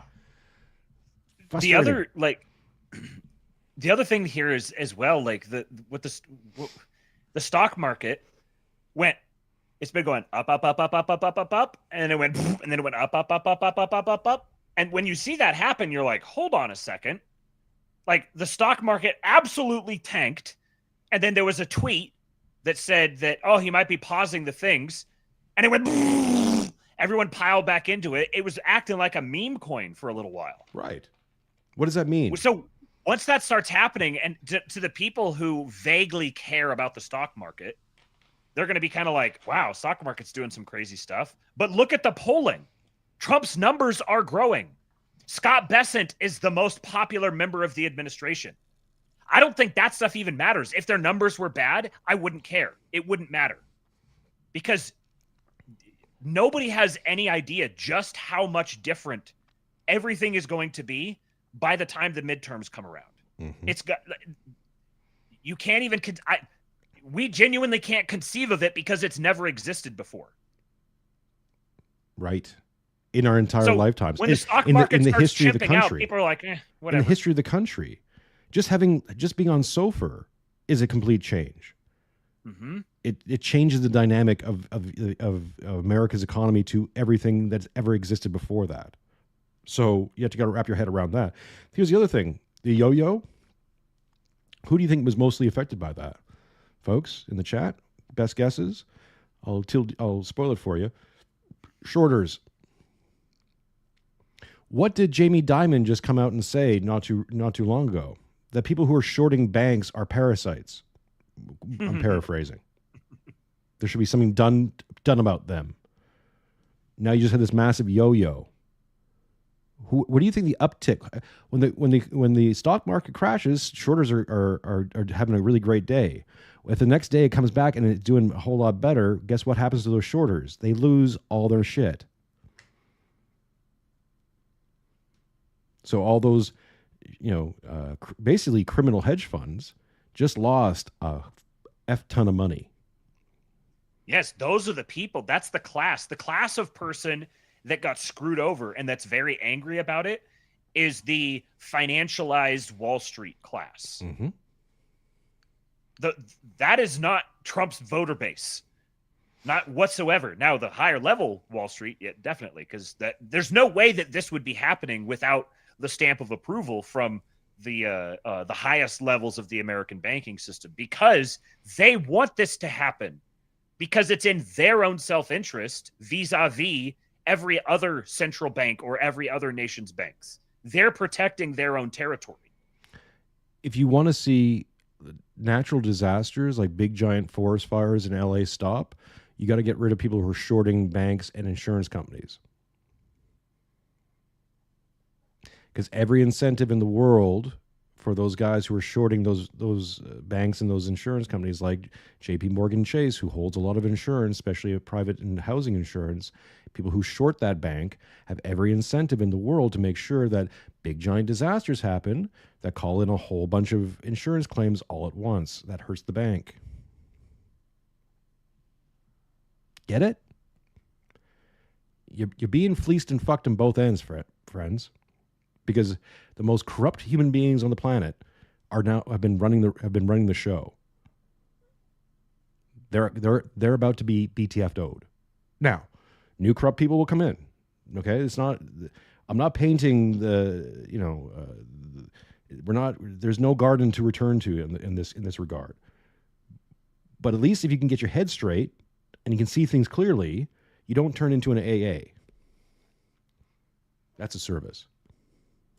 US stock market. Oh, sorry, press play. It adds 4 trillion. Panicans right now, right? So they're actually like, this is not a straw man. This is actually the contradiction in the messaging at every stage of the way. Okay, and it's bollocks. I have always told you I shoot straight. I don't like bullshit, and people are bullshitting you right now if they're trying to present this as a win. It wasn't a win. It was a catastrophic failure, a catastrophic cuck by Trump, a blink, right, in the face of genuine consequences to his erratic actions. That happened. It wasn't a plan, right? If it was a plan, all of his surrogates wouldn't have been saying, "Oh, don't be a panican." Okay, so what is it? It wasn't a plan. It is a plan. It wasn't a plan, therefore, how could it fail if it's not a plan? Oh, it was a plan and it's failed. What? This is your brain on nominalism, folks. He's so good at this. I mean, like, imagine the president comes out and says to everyone in his own Trumpian way, "Don't panic. Hey, guys, just so you know, don't panic. Okay? You got it? Don't panic." And what happens the next day? Everyone panics. Everyone panics. It's almost like he would, and then he says, now seems like a good time to buy. And what did he just do? Number one, he told you what was coming, then it came, then he told you what was coming again, and then it came. So he proved that he can control the market with his tweets. He also proved to you that the market can be controlled by tweets. Where would he even learn that from? Oh, who else is standing right next to him probably quite a bit? Elon Musk, who likes to control markets with tweets. Right. And where did he learn that from? Because that's Girardian memetics, folks. And what do you think that they would do were they to discover the ability to control the market with tweets? Because once you can control the market with tweets, that means you can tell the market where to go. So where have they been telling people they're going? They've laid it out. They've laid it out extremely clearly what they want this to look like. And all of their actions are totally consistent with it. Mm-hmm. We'll do it a little bit more. We're at the 9:53 mark, so we'll get over the 10-minute mark. Actually, I'll just gonna press play for a second. I got to use the facilities, and I'll be right back. They wouldn't have been saying these are here to Before I go, hi and bye, Tatiana. Sorry, I saw you in there. I didn't get a chance to say hello. Good to see you in here. stay. I've got no intentions. Literally, it wasn't even it didn't even last a day, right? Somebody said, oh, Trump's trade war didn't last a week. It didn't last a day. It lasted half a day, right? It was about lunchtime when he was like, shit, I'm gonna pull this, because if I don't, it's gonna completely wreck the American economy, okay? Because of the mass selling off of US Treasury bonds, okay? I mean, and the amount of cope. This guy, like Scott Besant, the guy who Dan who I had on the show, this is to do with the master plan, according to him. For the last 4 decades, Wall Street has grown wealthier than ever before, and it could continue to grow and do well. But for the next 4 years, it's Main Street's turn. It's Main Street's turn to hire workers. It's Main Street's turn to drive investment. It's Main Street's turn to restore the American dream, said Scott Besant. Trump brags in the Oval Office that Charles Schwab made $2.5 billion today following the stock market surge. Right? Please stop your fucking bullshit quotes, copes, your nonsense. Trump did not set a trap. He's not playing 4D chess. He's just a fucking idiot, guys. Okay. Okay. I feel like we're just going to get more. Basically, this is the premise. Yeah. We've covered this. I feel like we've. I mean, I agree. He's not playing 4D chess. Right. So do I. He's playing, I don't know, tic-tac-toe. Maybe, checkers. Yeah. It's something very basic. Lawn darts. Yep. Maybe. The difference between, like, actually, he's probably playing golf right at this moment. So right. Well, I'm sure if there was a well-known picture of him out playing golf over the last couple of days, AA would have included that and said, look, he's out playing golf. He's not playing 4D chess. The thing that sets him apart, that what Trump is doing that is unexpected, is not 4D chess. It's just balls. Mm-hmm. He just doesn't give a fuck. He's like, this is what we're doing. Fuck it, we ball. It's fuck it, we ball, and you can just do things. And everyone's going to yell and scream and howl. And maybe on this point here, okay, we push and we push and we push. Then we hit a little bit of resistance. So we put that on the back burner. We get over to this thing, push and push and push and push, maybe hit a little resistance. All right, now we're focused on this thing. And then he's delegating people who are going and covering those. You may not see it in the headlines, but if you follow close enough, you see some of those storylines stay out of the main event and they just kind of drift along in the background. But the thing that the European mind cannot comprehend is a politician coming in with Trump's persona and then just bull rushing through everything and doing whatever he wants. That is unique. And if you think that he's an incompetent boob and wouldn't be capable of that, then yeah, you would be you'd be fundamentally disabled from actually recognizing that reality. It's almost like trying to shoot him in the head was a bad idea. Yeah, indeed. He's acting like a man who almost got assassinated. And who, Again, if you're a materialist and you don't understand that spiritual changes matter. Right. Being saved by God suddenly gives you a mandate from, I don't know, heaven. Now, we'll be careful when we say this. I'm not, yes. Okay. But like, still. I got a writer downer for you. There are many who receive the mandate of heaven who are in hell. Right. That is a good one. Tweet that. Okay. So, I'll send you this. Hang on, copy. While I'm doing that, ladies and gentlemen, we're hitting over 500 views over on between X and YouTube, which is nice to see. Please give it a like and subscribe to let the people know where we're at. Give me a subscribe. Give me a sub as well. YouTube has been playing some tricks with me. And I think now we've got that figured out. It's looking good. So I just sent that over to you. I was sending now, Matthew. So yay, good, fantastic. Let's keep this going and send us your super chats. Appreciate you. Ham job, US $1.99. Like that USD. Would AA possibly be convinced to do a debate? Well, maybe. Once I it's funny you say debate. Funny you say that. Yeah, that's true. Yeah. We'll let that dangle. But funny you say that. Maybe there'll be a platform for him to do that very soon. We'll see. I think he I don't think he's ready to do a debate now, but because he's doing a thing. He's doing a thing, and I think he's gonna be doing that thing for a little bit. But I think the time is gonna come when he would be open to a debate. We starting from the beginning on this one? Yeah. Okay. This is Asmongold. So, who's Asmongold? Asmongold is this guy living in Chicago. He got famous playing World of Warcraft a lot and picked up a huge following. He's sitting at 3.52 million subscribers just on Asmongold TV here on YouTube. He's huge on Twitch as well. He's probably got somewhere in the neighborhood of over 5 million plus subscribers or viewership. So he pulls in big numbers. He was the guy who Sam Hyde called out.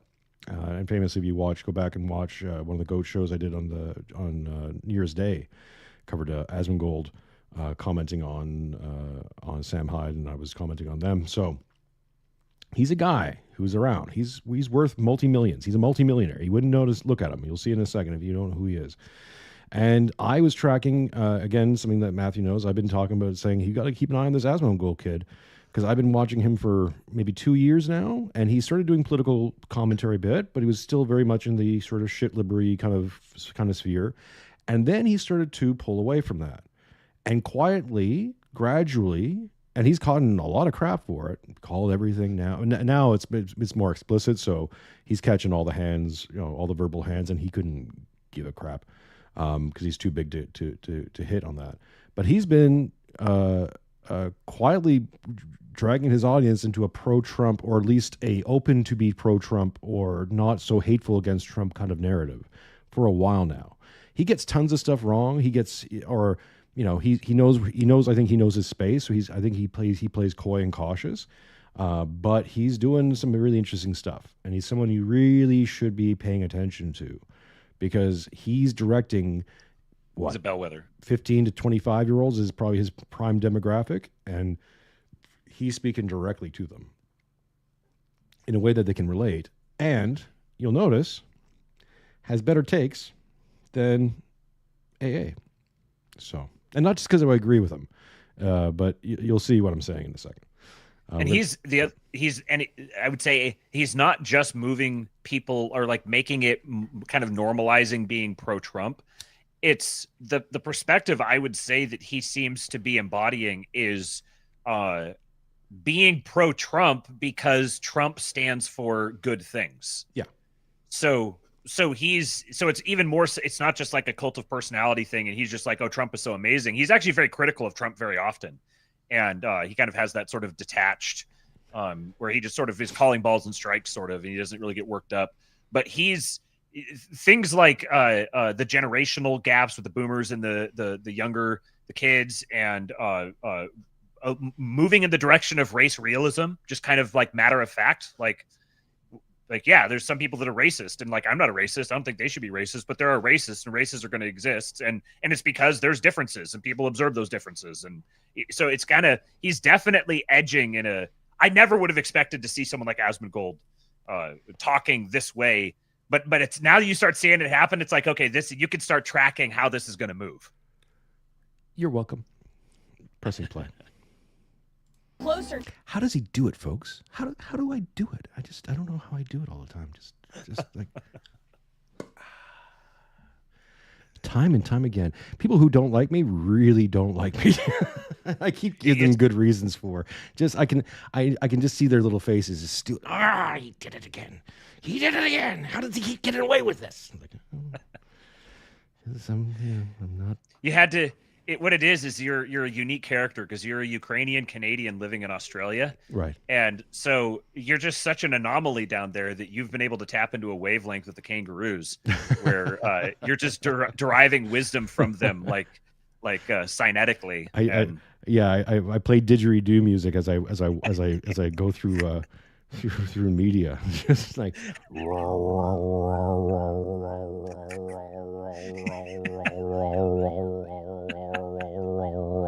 It's speaking to me. I'm imagining a big buff kangaroo sitting wearing like cross-legged, sitting there like this, speaking to you. Crocky, mate. That's what they're going to do next. OnlyFans girl's going to be cooking. Just tweet that out.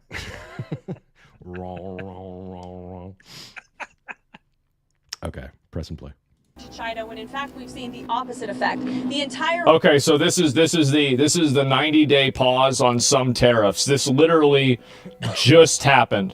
world is calling the United States of America, not China, because they need our markets, they need our consumers, and they need this president in the Oval Office to talk to them. And that's exactly why more than 75 countries have called, because the United States of America is the best place in the world to do business. And as the president has shown great courage, as the secretary has said, in choosing to retaliate against China even higher. Elena, go ahead. Hi, thank you, Treasury Secretary Besson. Can you explain more of the decision making on what feels like a reversal here? I mean, just these went into effect less than 15 hours ago, these tariffs. Why the pause now? What led to that? No, again, President Trump created maximum negotiating leverage. Scott Bessent is the kind of guy you want in your corner, because this is like the most peaceful barracuda you can possibly think of. Right. This guy's like like a stone cold financial killer. Look at his face. I would not want to play poker against Scott Bessent. No, because he'd own your organs by the end of it.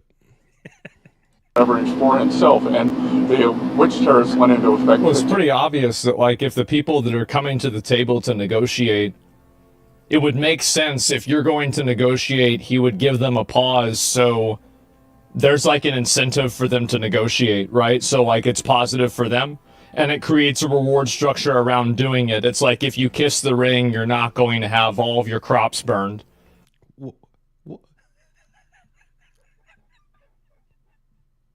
We could end it right there.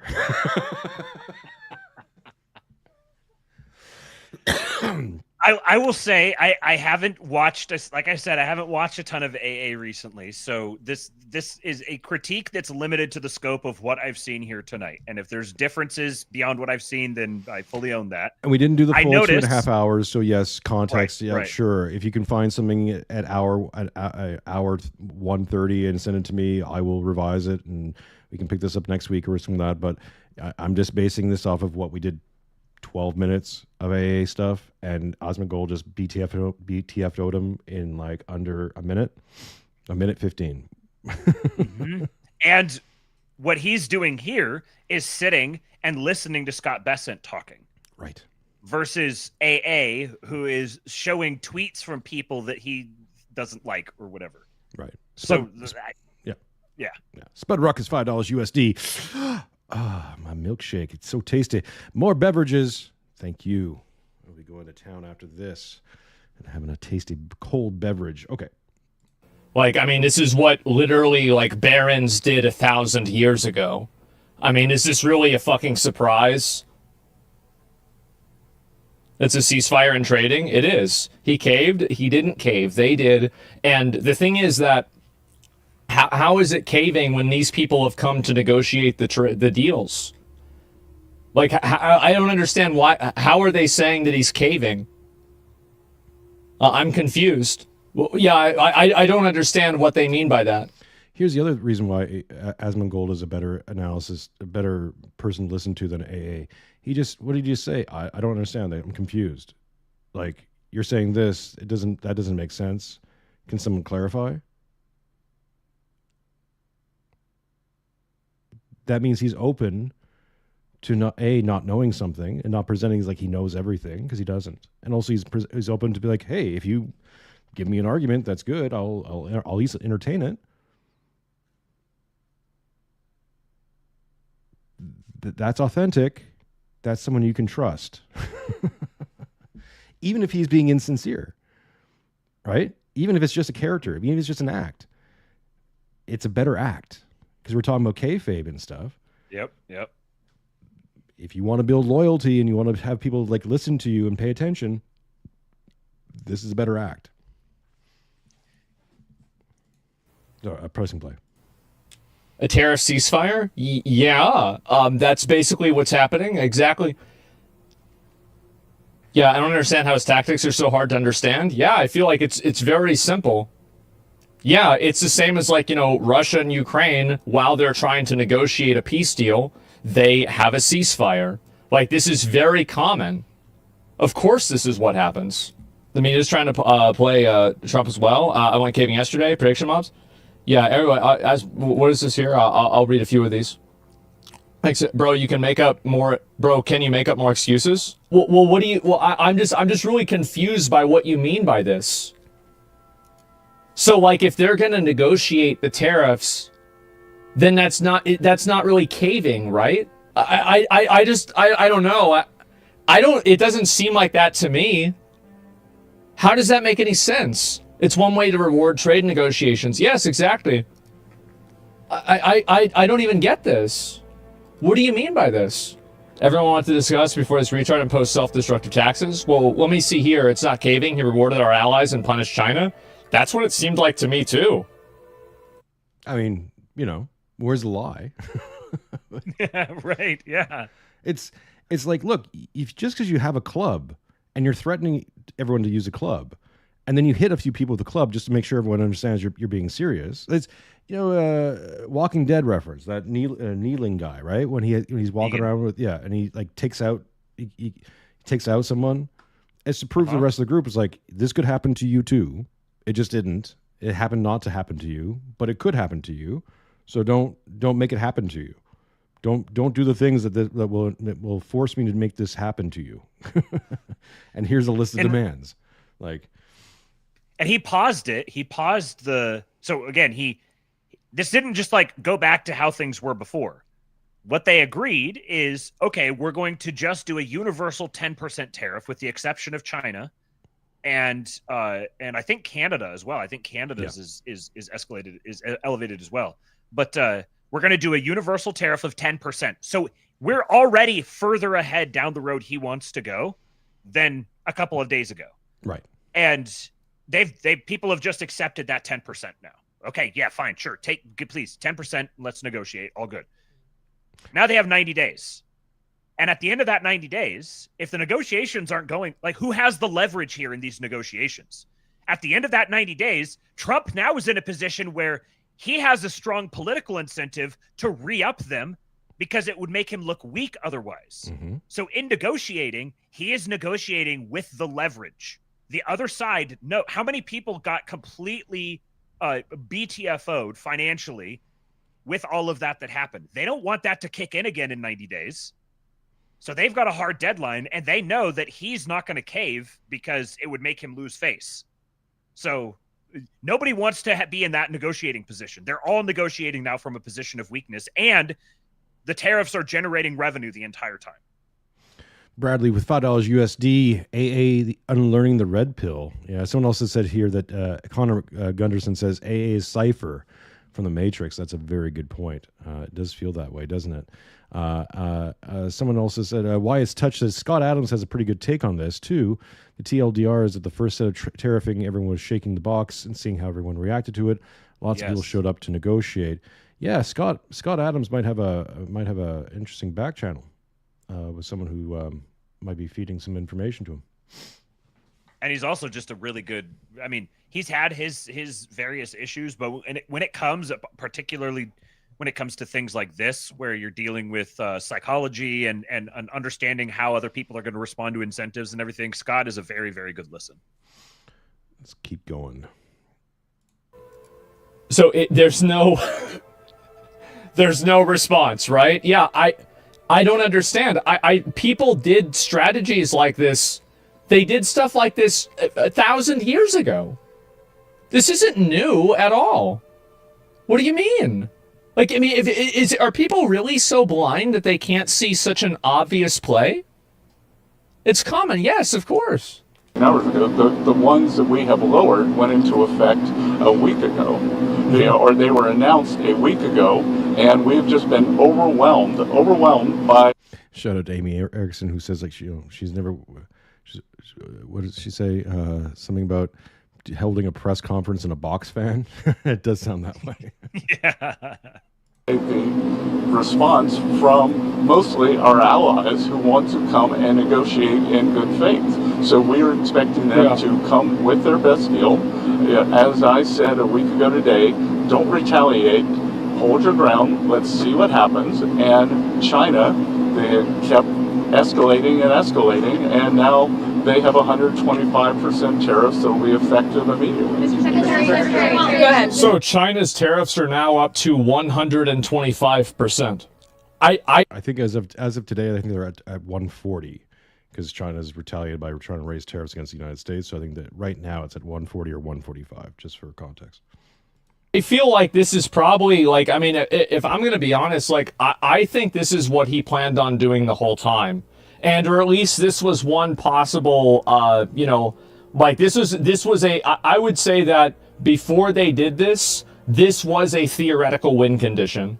Because basically now if you're only, because like if you have tariffs on the whole world, right? It makes it harder for, like, it puts more pressure on your economy. But if you can use the tariffs as a negotiation tactic and then get everybody else to negotiate, pause those, and then focus all of your efforts on suppressing one country as hard as you can, which is what he's doing to China, I feel like that's clearly what he's trying to do, right? I mean, I don't think I've won this much in one stream. I don't think I'm at peak. This is peak MIRONCHUCK. I have to change the father of ghosts to the father of peak, because I mean, really, yes. Your Trump says it full mast. Yeah, I gotta get that checked out. But just what Zach here is detailing is like, yeah, you have a plan, you have many possible outcomes from central plan. You plan for all possible outcomes, the likelihoods of it. You might even want to run it through, I don't know, an AI simulation or program that, could be facilitated through, I don't know, Palantir or Grok or many other things you have available to you. Maybe you've been running this whole plan and you've been running these scenarios since, I don't know, Elon Musk moved into Mar-a-Lago for those few months before Trump took a seat in the White House. Maybe these plans have been around for a while. Yeah, maybe people have been signaling that something like this is coming. Right, for years now. Uh-huh. Do you think they try to? Do you think they try to shoot Trump because they're scared of his verbiage? He's gonna own him in the media and make him, like embarrass them. Right. That's 100% what he's trying to do. And I think that was the plan all along, because in a lot of cases, like Vietnam and Japan and, the United Kingdoms, like these are not our trading enemies, really. It's China that he's viewing as a trade. Well, that one part he got wrong. It's actually, Europe is way more of an enemy to America than China ever will be. Cassius, $5, Australian, I believe. Thank you so much. Do you like watching both Asmongold and AA for different reasons, but both offer good insights? Is that a question or is that a statement, Sirius? I'm not quite sure. I think it's a statement. Yeah. Oh, yeah. I do like. Oh, yeah. I got to read it in Australian. Do you like watching both Asmongold and AA for different reasons, but both offer good insights? See, Australians with the egalitarianism can't get away from it. Just gotta hear both sides of the argument, weigh out both things. They're both good. I'm just making fun of it. Thank you for the $50. Trading enemy. We love our Rubros. I think he's manipulating markets with his friends. Well, he's doing a really good job at it, I'll tell you that. Secretary, thanks so much for doing this. The 90-day pause when there were some tariffs, is that because of the whiplash? China can choke U.S. economy more than U.S. economy can choke them? Well, I guess we're going to find out. Seeing across the financial markets, how much was, what we saw in the stock markets, a part of this decision? No, it's because because of the large number of inbounds, we've had more than 75 countries contact us, and I imagine after today there will be more. So it is just a processing problem. Each one of these solutions is going to be bespoke. It is going to take some time, and President Trump wants to be personally involved. Also, just this whole thing I'm getting everyone's attention. Hey, remember that whole 4 years that Trump was in office before, and they kept shutting him out and wouldn't invite him to places and wouldn't invite him to meetings and wouldn't, he had to basically bully his way into international G7s, and they tried locking him out all the time. Guess what they can't do now?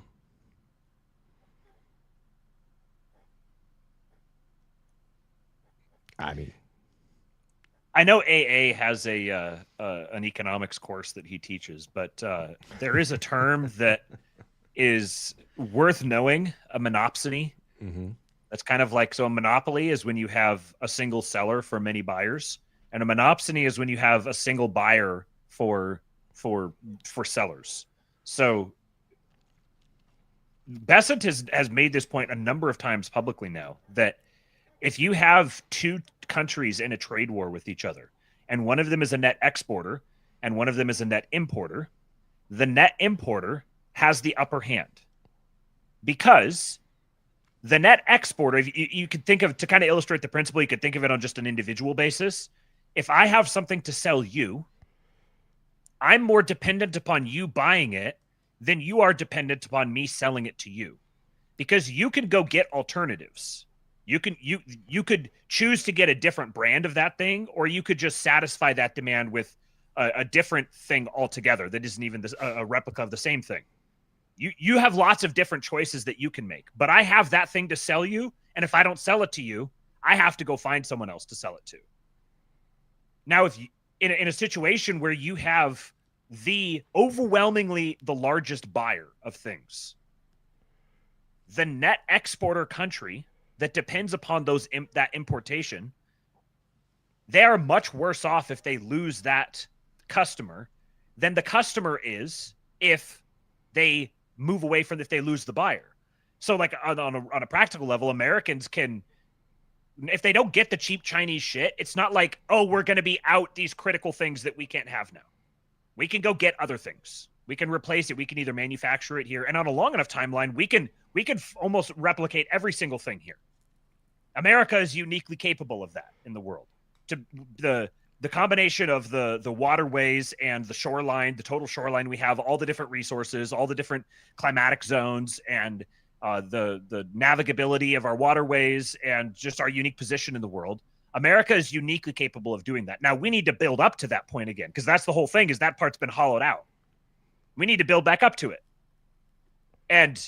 But we can do that, which means we can sort of ride out a period of turmoil, and it even could be really, really hard, but we have a place we can go. If China doesn't have America to sell the sheer volume of goods that they're selling into, there is no other market that can just absorb all of that extra supply.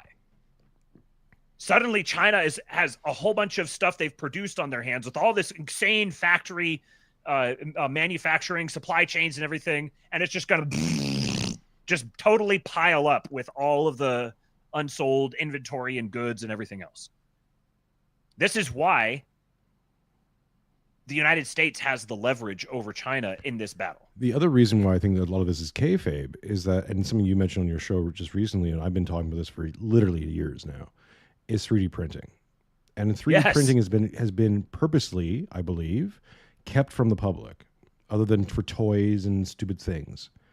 It's going to have to hit sooner or later, right? Someone's going to just make it available. As soon as 3D printing is available in your garage and you can mass produce things that you don't have to go to the store anymore, you can, even today, you can just make a spatula in your home with the most. You could make so many things, and the crazy thing here is there's nothing that's actually preventing it, except for the psychological hurdle, right, of getting used to that idea. It seems totally foreign and it's kind of weird, and it's like, that seems too easy. That's got to be illegal or something. There's no way I could just do that. And right now, you can just pull your phone out and you can open up the Amazon app and go order the thing and have it shipped here. So why am I going to go get that other thing and start doing it myself? Like, it's just the psychological hurdle.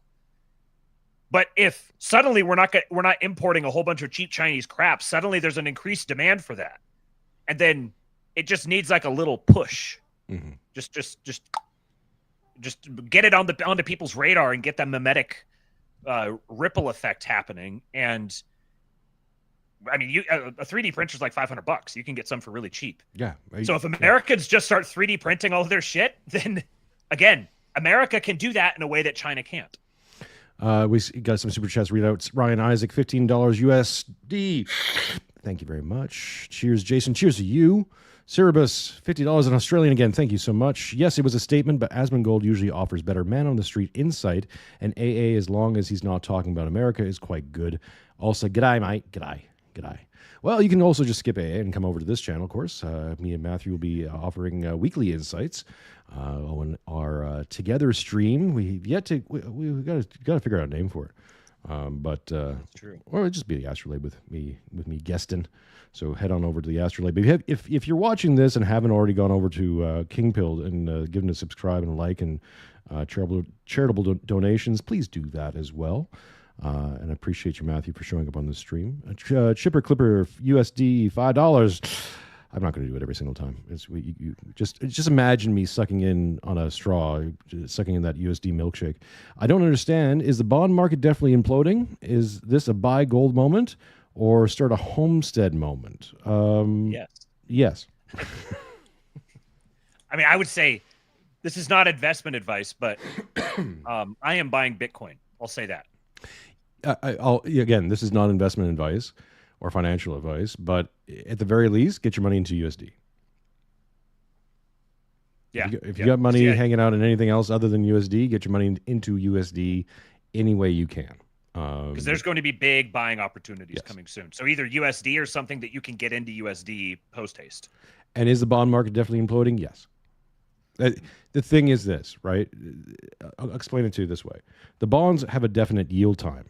Right, they come to fruition at certain times. It's locked in stone.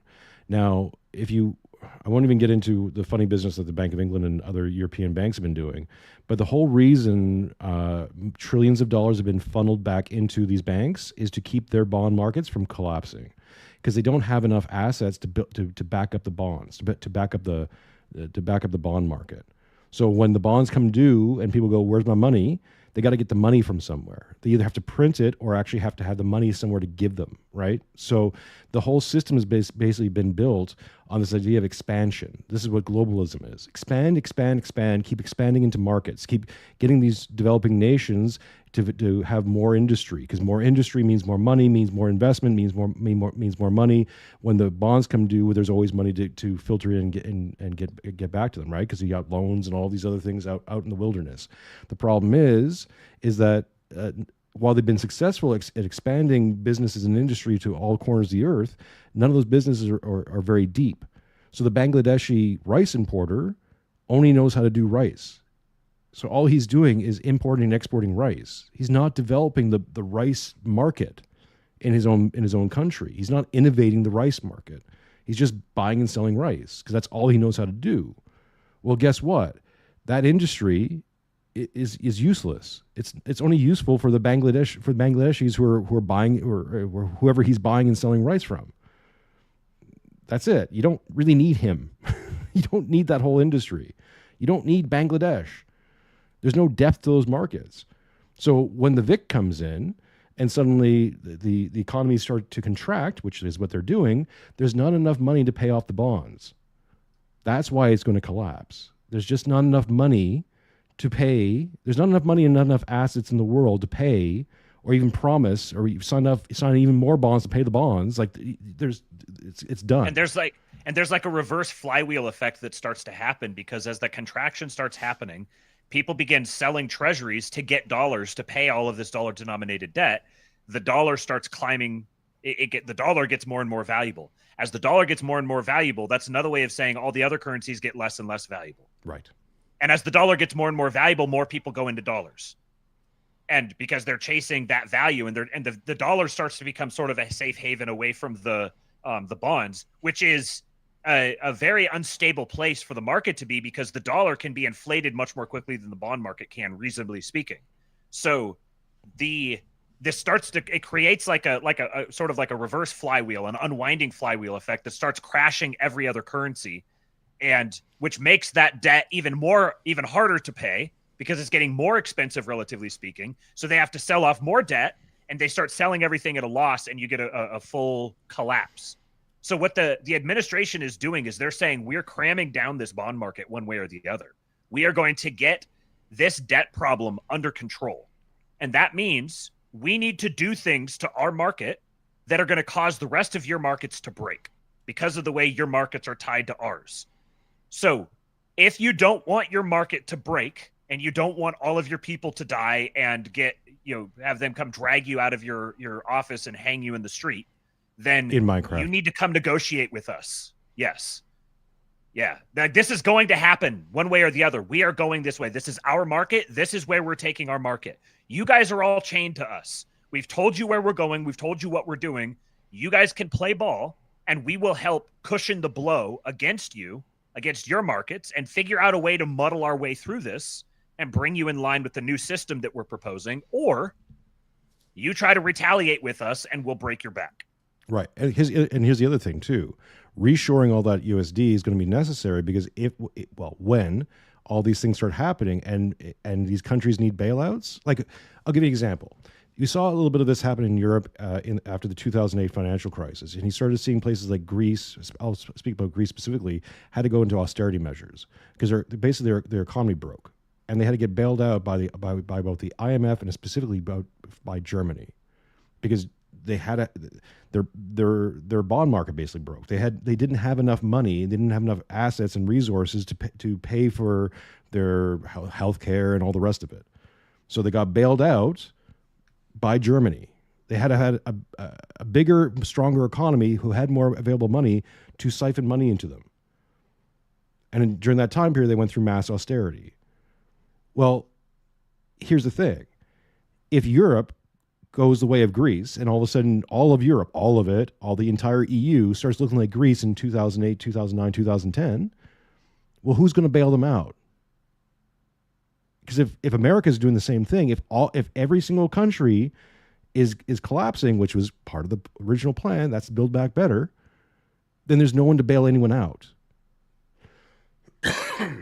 That's what has happened in the past. Is as soon as the European bond market starts to seize up, then the Americans bail them out. Right. All that money, all the 2008 great financial crisis, COVID in 2020, all of this was about creating a pretext for American institutions to bail out, from the American taxpayer ultimately, to bail out the European banks and the European financial institutions, which means eventually if America is basically like the lender of last resort for the world, eventually the lender of last resort runs out of money. Mm-hmm. Now, he may not run out of money because he can just print more money, but he runs out of confidence in the money because now pretty soon it becomes clear there's nothing backing this anymore. It's not worth anything. They're just handing you a stack of paper. and you can't do anything with that paper. This is a situation that people will say things. Even AA said this the other day, like, oh, they're just going to inflate that currency away and leave everyone holding the bag.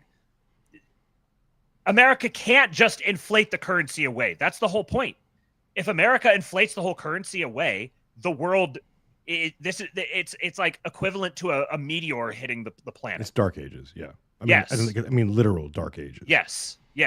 Like all the grids collapse, everyone diseases. There's people fighting in the streets. Like that can't happen.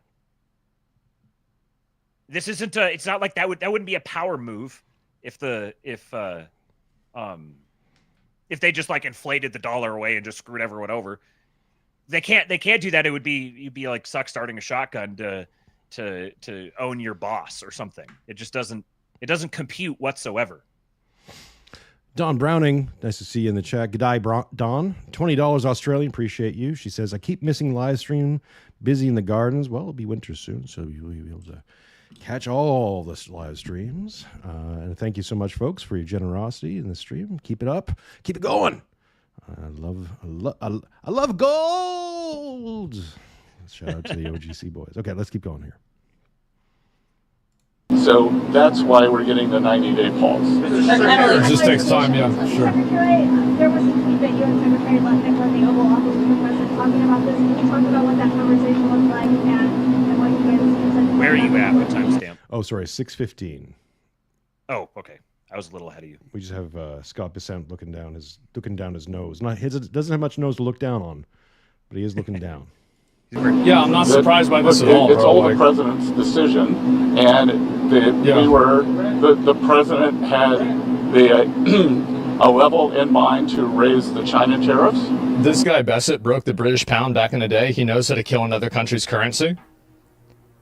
We're China's biggest importer by far. We are the buyer, and their economy is based off selling as much as possible. This guy explains it on Tucker's podcast 3 weeks ago. Yeah, I mean, I feel like, honestly, the whole time there were like in my opinion, I think Trump pretty much had two goals, right? To destabilize European trading and make them less concerted in their efforts to be able to collectively negotiate against the United States, and also to weaken China, just in a general sense.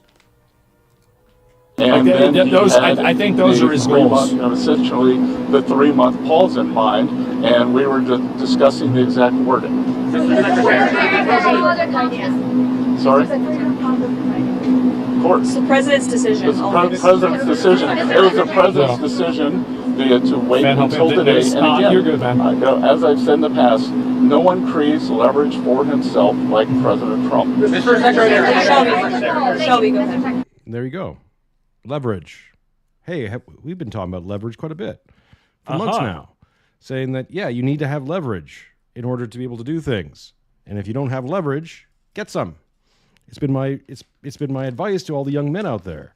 Many of the, any black pillar, anyone who's been, I told people to go befriend a boomer, get leverage. Do you have leverage in your life? Do you have ability to make things happen? If no, go figure out how to get the resources so you can do that in any way, shape, or form, even if it's just practice. Practice being a decent human being. It's not that hard. And I remember when saying it, and I heard all these people, no, we need to go build a bank for our guys. I'm like, okay, well, while you're figuring out how to do that, maybe also just befriend a boomer and see if they have any advice. Maybe don't build a bank. What are you talking about? Maybe talk to a boomer banker. Right. Yeah. See how that goes. Don says there's no rest in winter in Australia. We grow all year round. You should know this. I do, although I'm in I'm in the part of Australia that actually gets rain in winter. So that's the advantage for me. We actually do get rain.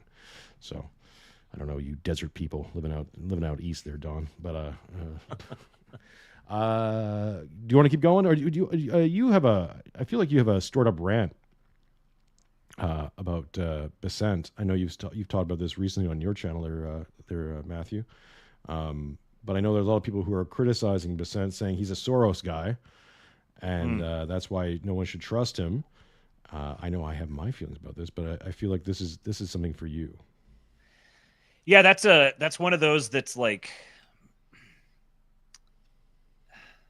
some of these narratives that are very one-dimensional, very shallow, just kind of, I need to come up with a good name for it. The hyper obsession about this ethnic group or that ethnic group, and relentless focus on it, and instant suspicion of anybody who's tangentially connected with a given ethnic group. It's sort of a similar, really low resolution, just kind of immature viewpoint. Like when I hear someone that's operating from that perspective, I can tell that they just, I don't know if it's like a low IQ thing or a spiritual dullness or something, but there's like, because the guy worked for Soros, like that makes, like, every single person who's ever taken a check from George Soros is automatically some sort of a scheming political operative. It's you called it Saturday morning cartoon logic. Mm-hmm. When you just kind of think of the world strictly in terms of like good guys and bad guys, and then you project your view of the world. I'm saying like kind of the hypothetical, you project your view of the world into all of the people you think are bad guys, and you think they see the world the same way you do, just from the opposite side. They're like your arch enemy. They're the one who wants all the they want all the bad things that you don't want. And this just, honestly, if you want to disabuse yourself of that, you just have to talk to people. You just have to like have encounters with people in the real world, ideally in lots of different circumstances, and genuinely go engage with a human being and talk to them. And maybe it's from having had the privilege of being able to spend a little bit of time around relatively well-known people and seeing how they are in person and realizing you look at this person as something more than a human being. They're sort of like a fictional character that exists in some sort of fantasy universe, and you can project your ideas or whatever into them. But if you actually meet them, they're just kind of like a person who's following basic incentives. And what this is he's an extremely successful investor and hedge fund manager who has a ton of experience in the market and happened to find himself in a situation where he was working for a famous investment firm that pulled off an absolutely massive trade against the British pound. Fantastic experience. But that doesn't mean that every single person who has ever been associated with any of the investment activities of George Soros are also people who support the deepest, craziest imaginings that you might have about what George Soros does in the dark of the night. And that like those things don't equate each other one to one. Yeah. So he's an extremely successful, well-known, extremely knowledgeable, educated student of the markets. He's a big history buff, and he gladly goes on to podcast and will deliver his viewpoint at length. And you can just listen to what he says. Just listen to him. This is an underrated feature, I think, in the modern world, is with these public figures now in the podcast age, many of them, you can just go sit and listen to them talk. And you could get a feeling yourself for how they think and what they prioritize and how they're looking at the world. And he's very posh, he's very guarded, he's very diplomatic. But if you know how to understand those people, you can tell exactly what he's trying to do. He's a deep student of history. He's a 9th generation American, a French Huguenot descendant. So he's been in the country for an extremely long time, and he has deep ancient family ties to the country. He was well known as a gold bug. He knows he has deep understanding of the nature of the system and all of the bad debt and all of the corruption and everything that's with it. He's an immigration hawk. There's so many things about him that you could clearly see his worldview. So in your mind, if it gets reduced to just, oh, he worked for Soros, therefore he's a subversive that's there to bring about the Great Reset or whatever. I don't know. Like, you can't argue with Saturday morning cartoon logic. You can just hope that people cut down on the crayons after a while. Yeah, you can't. I've learned this the hard way. That trying to even engage Saturday morning cartoon logic just gets you more involved in Saturday morning cartoon logic. It's like you said, something that Stormy said on the show, I think in the first chapter, the Shadow Economy, was that these guys aren't ideological. Like, you'll be surprised how many of these VC people aren't really ideological. They have they might have their own desires or their own precepts and stuff, but like they'll switch. They'll change their worldview when and if and when needed.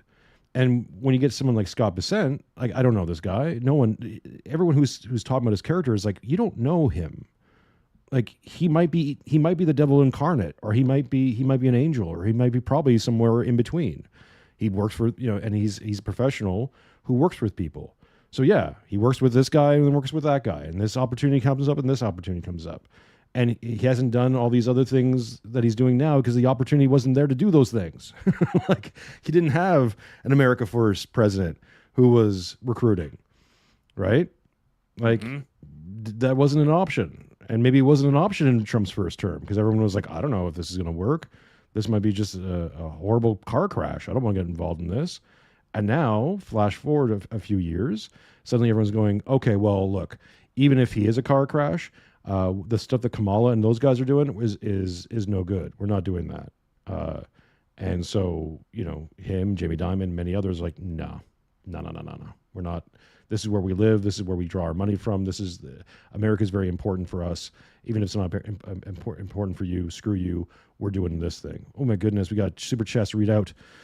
Don Browning Teal, number 1. Thank you very much. Australia, $5. She says, Melbourne gets rain, our place gets bogged. I grew up in raised crates off the ground. There are a few old YouTube videos on my channel if you want a better idea. Yeah, I think you're out in Queensland way, if I remember, Don. And I have seen picture. Yeah, we have some family out that way too, and it's Queensland's crazy. Queensland's like the Florida of Australia, and I'm not. I think that's a very apropos analogy, like down to the Gators. See me rolling. I gotta run. Hit. Yeah, go ahead.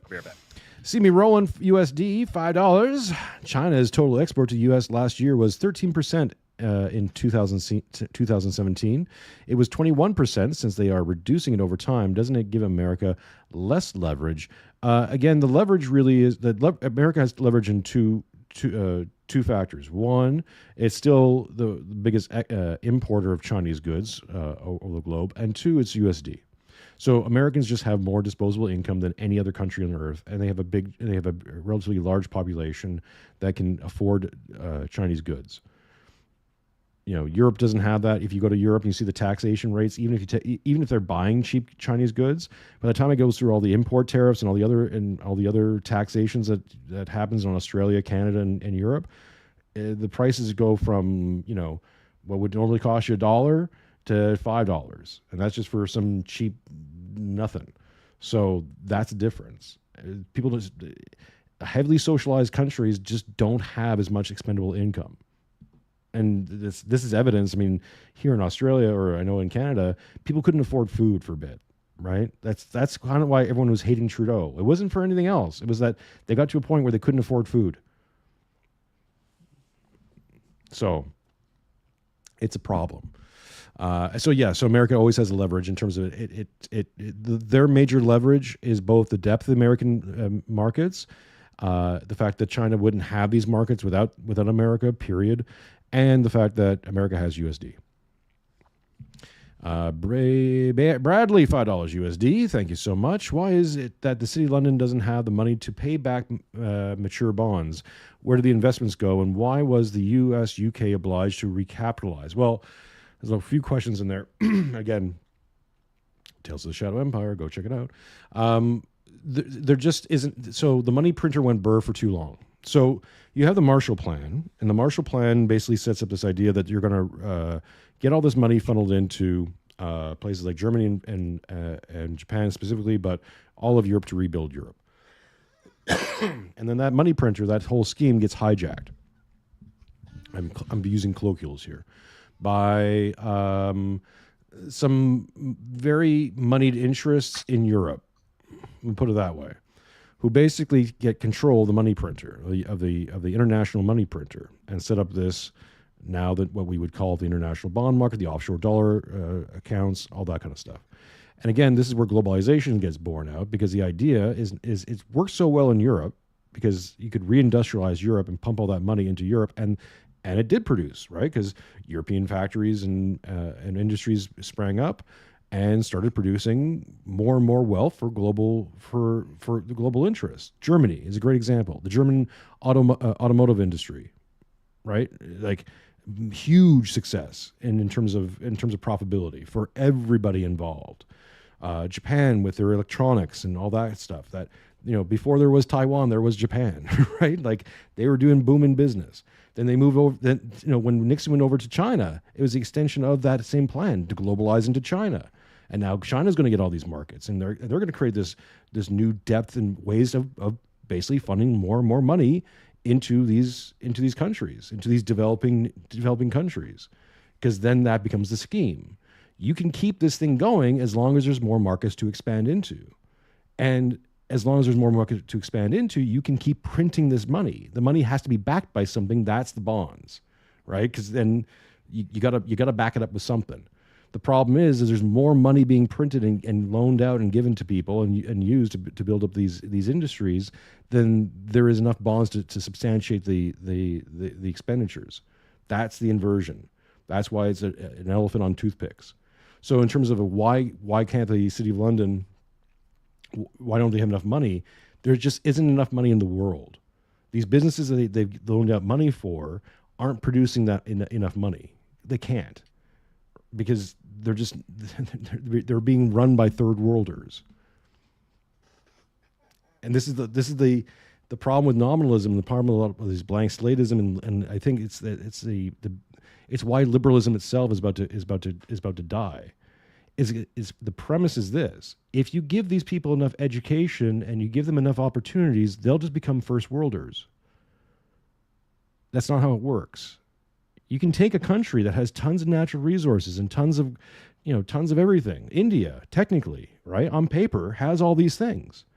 Billions of people, all this stuff. We'll just get more education, feminism, all these things. That'll make them like us. The only thing that makes them like us is apply Christianity for 2,000 years. That's your only real hope. They just don't know how to do it. Primal frame versus civil frame. Primal frame, everything is existential. Everything, it's the highest time preference possible. Tomorrow, now, got to get it now. They're not thinking generationally because they've never experienced generational wealth. They don't think. You take a business, the Abdul story. You take some guy in Bangladesh and he wants to open a rice import-export business. He's only thinking about that business in terms of his own life. He's not thinking about how to set up the next big trade empire out of rice. It doesn't occur to them. It's not a thought. You show it to them and they go, that's just magic. They go, oh yeah, sure, yeah, okay, and back to rice. It's primal frame stuff. They don't think civilizationally because they don't live in a civilization. They have no experience of civilization. They don't know how to deal with it. And it might take thousands of years of specifically Christianity in order to get that into people's heads. And even then, I don't know if it's possible. But let's just say you could make that possible for people who are not us. I think that's what you have to do. You have to apply Christianity to them for, I don't know, let's say 1,000 years, 500 years, and maybe in 500 years, maybe they get it. But it takes that time. And it's all the education and all the transgender and all this and that and educate and liberal indoctrination and all this stuff. It doesn't work. It's not clicking because it's a different mindset. And it's not their fault.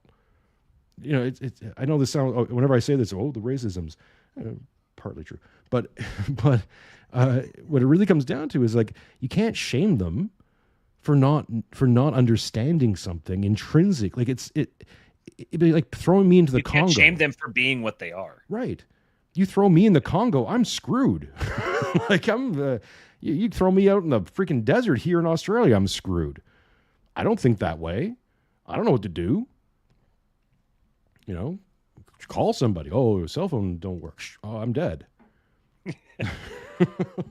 Oh well. What do you mean I have to spear a wombat? No, I don't know how to do that. My freaking back would go out anyways. I'm good at this. I'm good at this. I need civilization. I'm a civilized person. I need it. I just happen to be good at it because it's what we're developed into. So it's a different frame. On the mechanical level regarding the City of London question, part of that the structure of how the offshore dollar market developed was so banks whether it's a bailout or it's loans or corporate bonds or whatever else, the offshore markets have the ability to create loans in dollars in US. They're dollar denominated loans and other dollar denominated securities, which if they can give a loan to someone in dollars while not holding any dollars, or say holding 10% of they have, $10 million and they issue a $100 million loan. They got $10 million in reserves. They're quite literally printing dollars. There are now more dollars in the world than there were before. And every single one of those dollars that those dollars that they print eventually finds its way into actual dollars, which are 1-to-1 redeemable for dollars within the United States. And they have different banking regulations. I know the Bank of England, and I don't know about any of the others, but I know the Bank of England can infinitely rehypothecate dollars. So you can have $1,000 as collateral for a particular loan, and then you can loan against that loan, and then you can loan against that loan, and loan against that loan, and you can chain these up. And every single time you issue a new loan or a new security against the other one, you're printing that money into existence. Even in the frickin' Treasury, they said that the Treasury had not stopped a single payment in, 20 years or something like that. That means that's mass money printing, effectively, because every time the Treasury pays something out, they just put money into the economy. So there's all this offshore dollars, all these offshore dollars are forming a quadrillion dollar derivative daisy chain that is hyper leveraged. So the more leverage that you get in that chain, the more small moves in interest rates ripple out into huge downstream effects. So they're basically freezing the entire system into place, because the more leveraged it gets, the more the interest rates have to remain the same. So you're getting nominally more and more dollars in the world, while also more and more losing the ability to price those dollars. Let's put it this way. So the United States has not been able to actually flush bad debt out of its own economy to manage inflation, because as soon as the United States starts raising rates, everything else outside starts blowing up. So they have to stop. So we have to get more and more bad debt.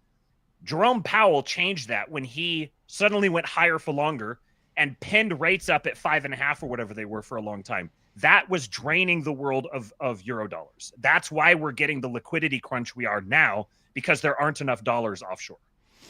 But let's put it this way. Let's use the whiteboard. Okay, that's a dollar. Okay, imagine that's a point of currency. Okay, it doesn't really exist. It's just I just drew you a dollar. But imagine that dollar could still be traded. I could give you this picture of a dollar, and you could go to your store and literally give this picture of a dollar in and get a dollar's worth or whatever. Buy this amount of stuff with this pretend dollar. Is it a dollar? Is it or isn't it? If you can purchase with it, it is. It doesn't matter if it's a drawing, a hypothetical dollar, or a literal, I have money in my pocket. Walks like a dollar, it talks like a dollar. Right. It's the same thing. I know this is the hard part. It was a little hard for me to figure out first, too. Right? That this thing and an actual I don't have currency on me right now, but if I could pull out a dollar and put it next to it, those are the same things. Hypothetical exists only on a database, on a printer, and it's a number. It's a drawing on a whiteboard. And the actual dollar itself, if they both can be used to purchase something, they're both dollars. So this is the stuff that's being called in. This is the problem. It's not your actual physical dollar that's printed on a machine that's that's held up by all these other systems. It's this stuff because basically the Bank of England has just been doing trillions of these. That's the other thing, that when Trump says we may not even owe what we owe, the debt may not actually be what the debt is because a lot of the debt is this. Hypotheticals. Completely uncollateralized. Right. Not based on anything. It's a whizzle-wazzle. It exists only on a spreadsheet somewhere. It exists on it exists. It's a real thing in terms of like, I go to the bank and go, I want 100 million USD, please. And they go, okay. And it exists in my bank account, and I can I can buy and sell with that number. Someone has a claim to that dollar somewhere. It's fake. It was just hypothecated out of thin air. But someone has a claim to that dollar, and they want that claim to that dollar to be the same as every other person's claim to every other dollar in the world. Mm-hmm. But many of the further away you get from the original dollars that started everything off, the harder and harder it gets to ultimately be able to make a claim on that, unless you have this premise of everything's just going to keep inflating and getting bigger and bigger and bigger and bigger all the time. So you talk about how you have like Japan, and they have China. They're using this. We're going to bring you into the World Trade Network, World Trade Organization, to raise you up and export this market to you. But they have to export something to them that was valuable somewhere else. So they have to export them all the jobs that the Americans had, the American middle class job, and everything that is connected, intertwined with that, had to be exported in order, so that market had to be built up, but it came at a cost. And the mechanism they're using to build the market up presumes that the thing that they gave up to build it is going to maintain its value somehow. Because all of this is all premised on the idea that, the American economy is the most stable and it's going to always grow, and it's the most liberal and open, and capital markets are so deep and all, like. But they've been hollowing it out. Eventually, if you build your entire global monetary system on a foundation, but the process of building the system erodes the foundation, then you hit a point where suddenly everything's resting on a single rock, and it just takes a little boop to knock it over. This is why you need metaphysics to understand this. Well, in the end, what we're now understanding is that the American automotive industry was only valuable because it was the American automotive industry. Yes. When you remove the American part from the automotive industry, it's no longer as valuable. And it doesn't matter who's making it. It doesn't matter how nice the cars are. It doesn't matter how fancy they are. It doesn't matter. Or more efficient, or da-da-da-da-da-da. The American part was the important part. Gold. American gold. Why is it valuable? Because it's gold. It's alluring. It's got something to it. It pulls you in. You want it. You don't know why you want it. My 4-year-old daughter is big into jewelry. She's very girly. Thank God. It's a pain in the ass, but it's good. She knows this instinctively. She doesn't know how much this thing is worth. She doesn't attach a dollar value to it. She just knows, like, ooh, that, right? She loves dad's ring, or mom's rings or something like that. She's pulled right to it. So there's a metaphysical value to this thing that isn't expressed in a dollar amount. That isn't on a spreadsheet. This is why the AAs of the world can't comprehend this. They don't understand why these markets don't work outside of the U.S. in many cases. Hollywood movies work because they're Hollywood. Hollywood movies don't work when they try to not be American movies. American movies sell. When Americans are making movies for China, it doesn't work so well. Right? Video game markets. Asmongold made all his money off that, right? You know what DEI and all that stuff was? Was basically trying to set an international standard for everyone to make the same kind of thing happened to be propagandized, right? And it had other purposes, sure, but it was to create a global standard of what everything had to include. That's why all these models, in video games all start looking really ugly and plain. They're trying to create almost the ideal form so that everyone in every market can see themselves in it. So they're creating this sort of like mush person, this mush game, this mush product that can be exported to everywhere at every time. The only problem with that is there's no value in that. There's no uniqueness. There's no desire in that. Because really what they want, what everyone really wants, is American stuff. Why? Because America's just the big one right now. They're in charge. They're the most desirable place. Going to be like that for a while. Too bad. So sad. Britain was it for a while. Then it wasn't. Now it's America. People want American stuff. When America's fully cooking with gas, man. We said this about the 80s. And I said this as a Canadian, growing up at that time period. That was the America that everyone was juiced about. The Hulk Hogan stuff, the stupid big hair and everything extreme, whatever. And there's different versions of that, post-wars, but everyone was drawn to America because America was the coolest. It was the most vibrant. Everyone was copying that in their own way. And if you weren't, it kind of sucked. Right? So again, the automotive industry in and of itself isn't as valuable as the American automotive industry. The markets in general aren't as attractive or valuable as the American ones are. All they have to do is stamp America on it, and it becomes more desirable.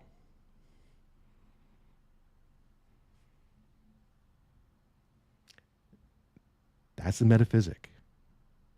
And you don't get there from you can't get that from AA. Sorry, AA. You can't get that from atheists. Can't get that from materialists. They don't get it. Even Andrew Tate, Bugattis and stuff like that. I think somehow he instinctively gets it. But what's a Bugatti? Like, why do people want it? Because you have it? Because there's Girardi mimetics, right? We don't know what to want until someone else wants it. True, but it still has to be desirable. Like, intrinsically, it has to be desirable. And what is Andrew Tate really doing? He's just modeling Americanism. he's just doing his own version of American exceptionalism. Everything about him is of just 80s America. Merg. Oh my goodness. Let me try to say this. Merg Magular Maxis, 125 something or other. AA, being a secular Brit, explains his inability to identify the culturalish behavior behind SJWs. Beliefs matter, since these guys are a part of a death cult. I happen to agree with that. Matthew, I don't know how much longer we got you for, bud. I'm good. Yeah? Okay. Let me press play. I got to use facilities, and then... well, I don't know. This is like 26 minutes. We're not going to get through this whole thing, obviously, but we'll play a bit more for the edification of my audience here. My goodness, guys, we're back. We're back in style. We're breaking numbers here. Appreciate each and every one. And please let people know. Put a like, a subscribe, a share. Get the word out, because if you like this content, there'll be much more of it coming up soon. What does the president want to see by this, I think it's July 9th, deadline to keep things paused? Is it just trade barriers coming down, or is it more than that? These are trade negotiations, but if countries want to come and offer other things, I talked about yesterday that we are thinking about a big LNG project in Alaska that South Korea, Japan, Taiwan are interested in financing and taking a substantial portion of the offtake.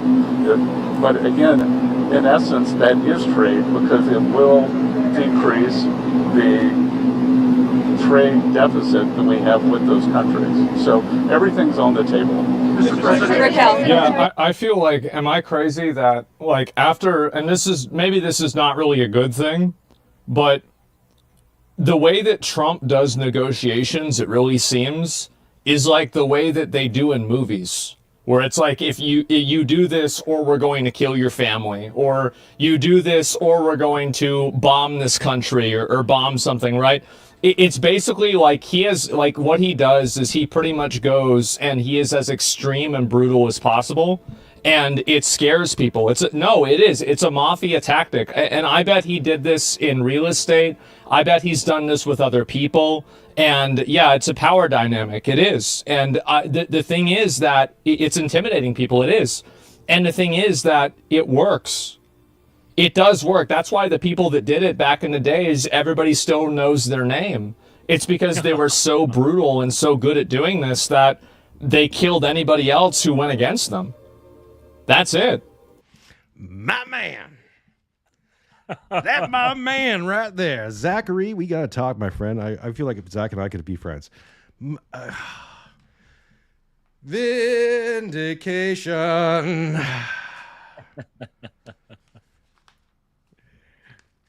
It's so easy to see, too. Like, someone said up in the chat, sorry, I just lost it here. How did we, oh, here you go. Bryce said, how do we spend an hour talking about 7 minutes of video? Malaka says, those are rookie numbers. Yeah, Bryce says, Malaka says, Bryce, welcome to the MIRONCHUCK Now show. Oil. I mean, again, Asmongold, Zach here knocks it out of the park. Yes, it's mafia stuff, right? But it's not just, okay, you can compare it to mafia stuff, but it's what it is it's power moves. Yes. It's power politics. Right. Because Trump did try to ask nicely and did a little bit of this in his first term, but I think he really did try to play nice with people. And that almost got him shot. So you know what? Or it did get him shot. I mean, you know. Yeah. So he's not doing that anymore. I didn't find the thing to share, but someone has said an insider to Trump or something like that said that Trump has reached peak I don't give a fuck levels. Yeah. And yeah. It's like, yeah. Fuck it, we ball. Fuck it, we ball. Yeah. The spirit is in the air. You can just do things. And the more that people just do things, the easier it's going to be to just do things. Yeah, you can just do things with plans. Like I would say, plan it out. Like they're playing some really high risk, high stake stuff.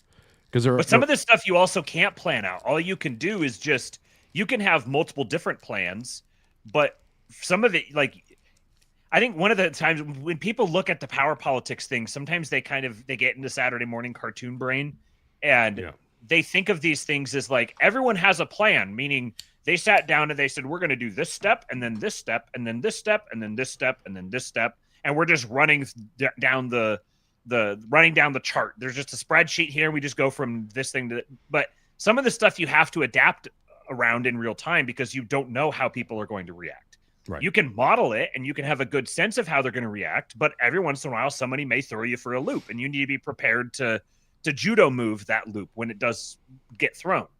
So that's what Scott Adams was talking about with the, like, picking the box up and shaking it and seeing what everyone does. Mm-hmm. You got a sudden, you forced everybody under the clock to commit to something.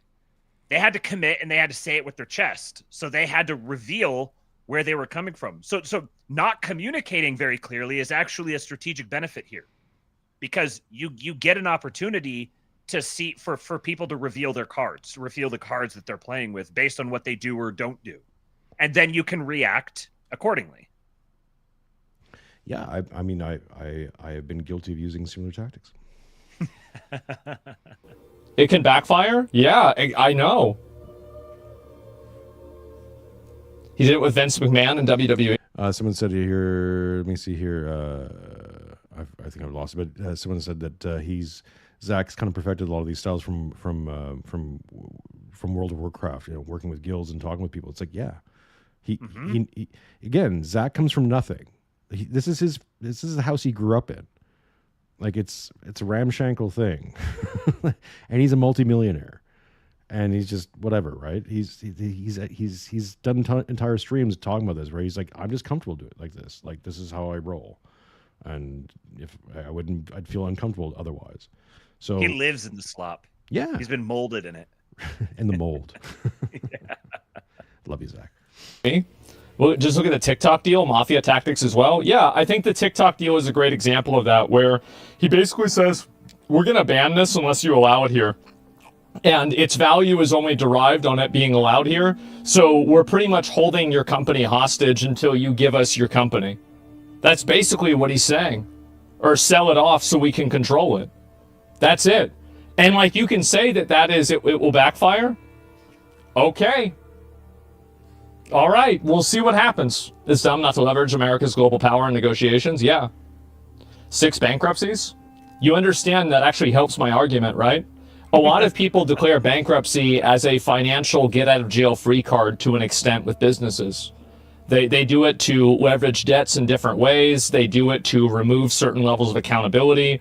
There's a difference between Chapter 7 and Chapter 11 bankruptcy on like a personal level too. This happens all the time. This is, again, like I think Trump is a scammer. Like he knows every fucking scam that you can do. Like that's it. And I guarantee you, like in the same way that Trump, this is what people accused Trump of whenever he was a real estate agent. He said, basically, I'm not going to pay you for the work that you did, but too bad. And if you want to try to sue me for it, I'm going to beat you in court and cost you hundreds of millions of dollars or hundreds of thousands of dollars. And like, maybe you'll win, maybe you won't. Right. And so that's what he did. And by the way, that's a bad way of doing things, right? That's very, very bad. But at the same, he's a con man. He is. But the thing is that, of course, people are going to be in favor of that if you have that person that's advocating on your behalf. Great presidential candidate instead. Well, I'm telling you, like and for him, it worked. He's a fucking billionaire. Yeah. Again, things that you and I have said multiple times, right? That, okay, Trump's a crook. He's a liar. He's a this. Yeah. Well, you kind of want that guy working for you, right? Mm-hmm. If he knows how to size, if he knows where all the tricks are, and can outmaneuver them, and can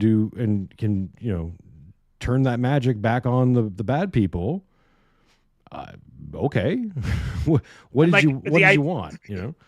The idea that no, we should not be, we should not think that the legendary mafia don guy who is a cultured scammer. He knows every trick in the book like that, like he says. I'm supposed to think that he's going to get outsmarted by a bunch of... I've seen the people that he's going up against. I've seen the quality of person that he's going up against. And yeah, the first time his first term, he wasn't prepared. He wasn't prepared for everything that they threw at him, but it ended up working out because it drew them out. It drew them out into the open. Everybody else saw them for what they are. And everyone else started realizing, oh, these are actually really retarded, unimpressive people. Right. It's a problem having these people in power. And he's just an objectively more impressive person. So yeah, he learns from the experience, and then he comes back and surrounds himself with a whole team of operators. And now he has everyone scrambling. Nobody knows what to do with him. It's been 2.5 freaking months, and he's been blitzkrieging everyone on everything. And again, if it's working, it's working.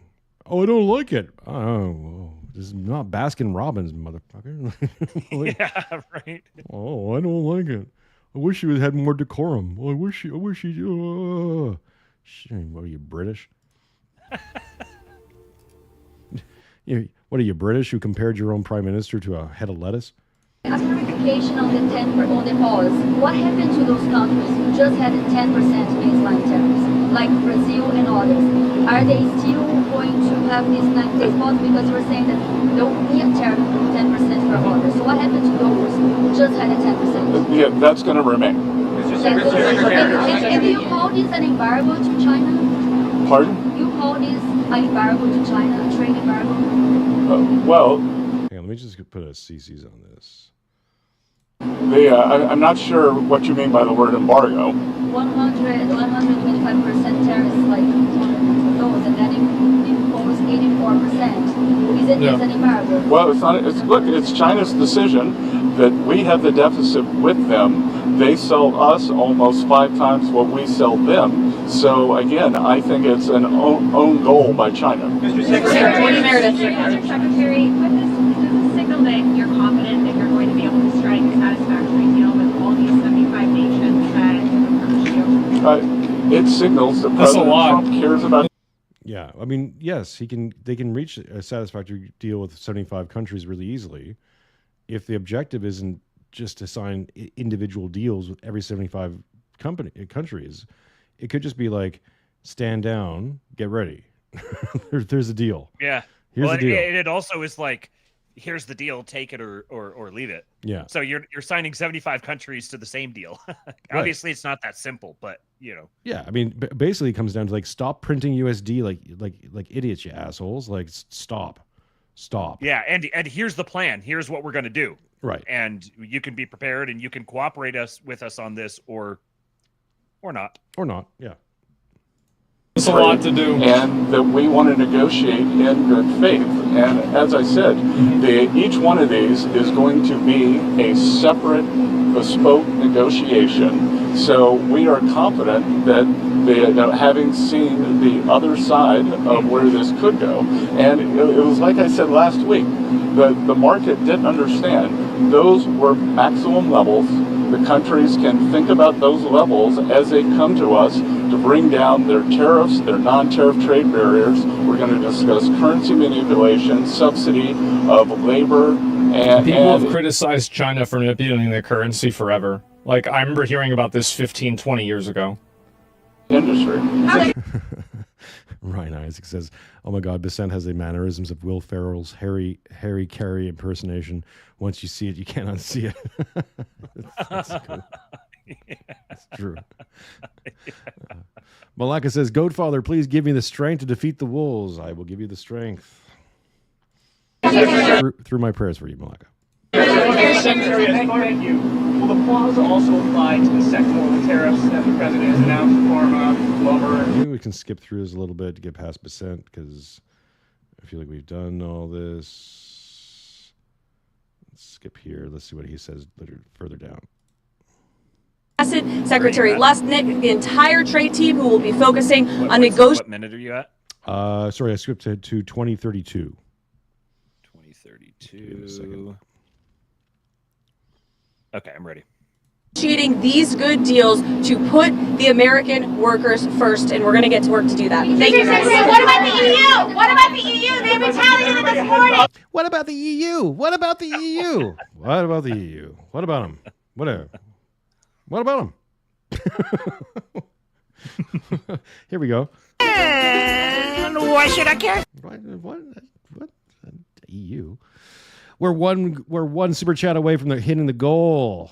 Get us past that. There'll be 3 goals hit in one episode, in one stream. My goodness, setting records, folks. Let's celebrate the MIRONCHUCK mountain being scaled. We got stalled out in the foothills there for a few months. We had to prepare. We had to get our goats in order. They're wandering off in the fields. Now we got them strengthened up. We got them eating the good grass, and now we're about to scale up that mountain. My Miron Chads in the front, my Miron Chuds in the middle, and my MIRONCHUCKles. We don't even know where they are, but we keep calling out to them. We hear them at night. They're lost in the woods. They went for a pee break, and they're maybe on a different mountain. But we'll get them back. We'll get them back and get them pushing up. Oh, we go. Slosher. $5 Canadian. That counts. Thank you so much. New goal. Reached and breached. Appreciate you, folks. Okay. We'll play a little bit more of this, Matthew, and then we'll wrap her up. She yelling, bro. Like China. She yelling, yep. And so this is another comment. I'll read this comment from this person. Do you really think China can't do damage to the U.S.? It's not about China doing damage to the U.S. It's about the U.S. being able to do damage to China, and how much of that they can withstand and how much of their damage we can withstand. So anything like this, like if you get in a fight with somebody, you're probably going to get hit a few times.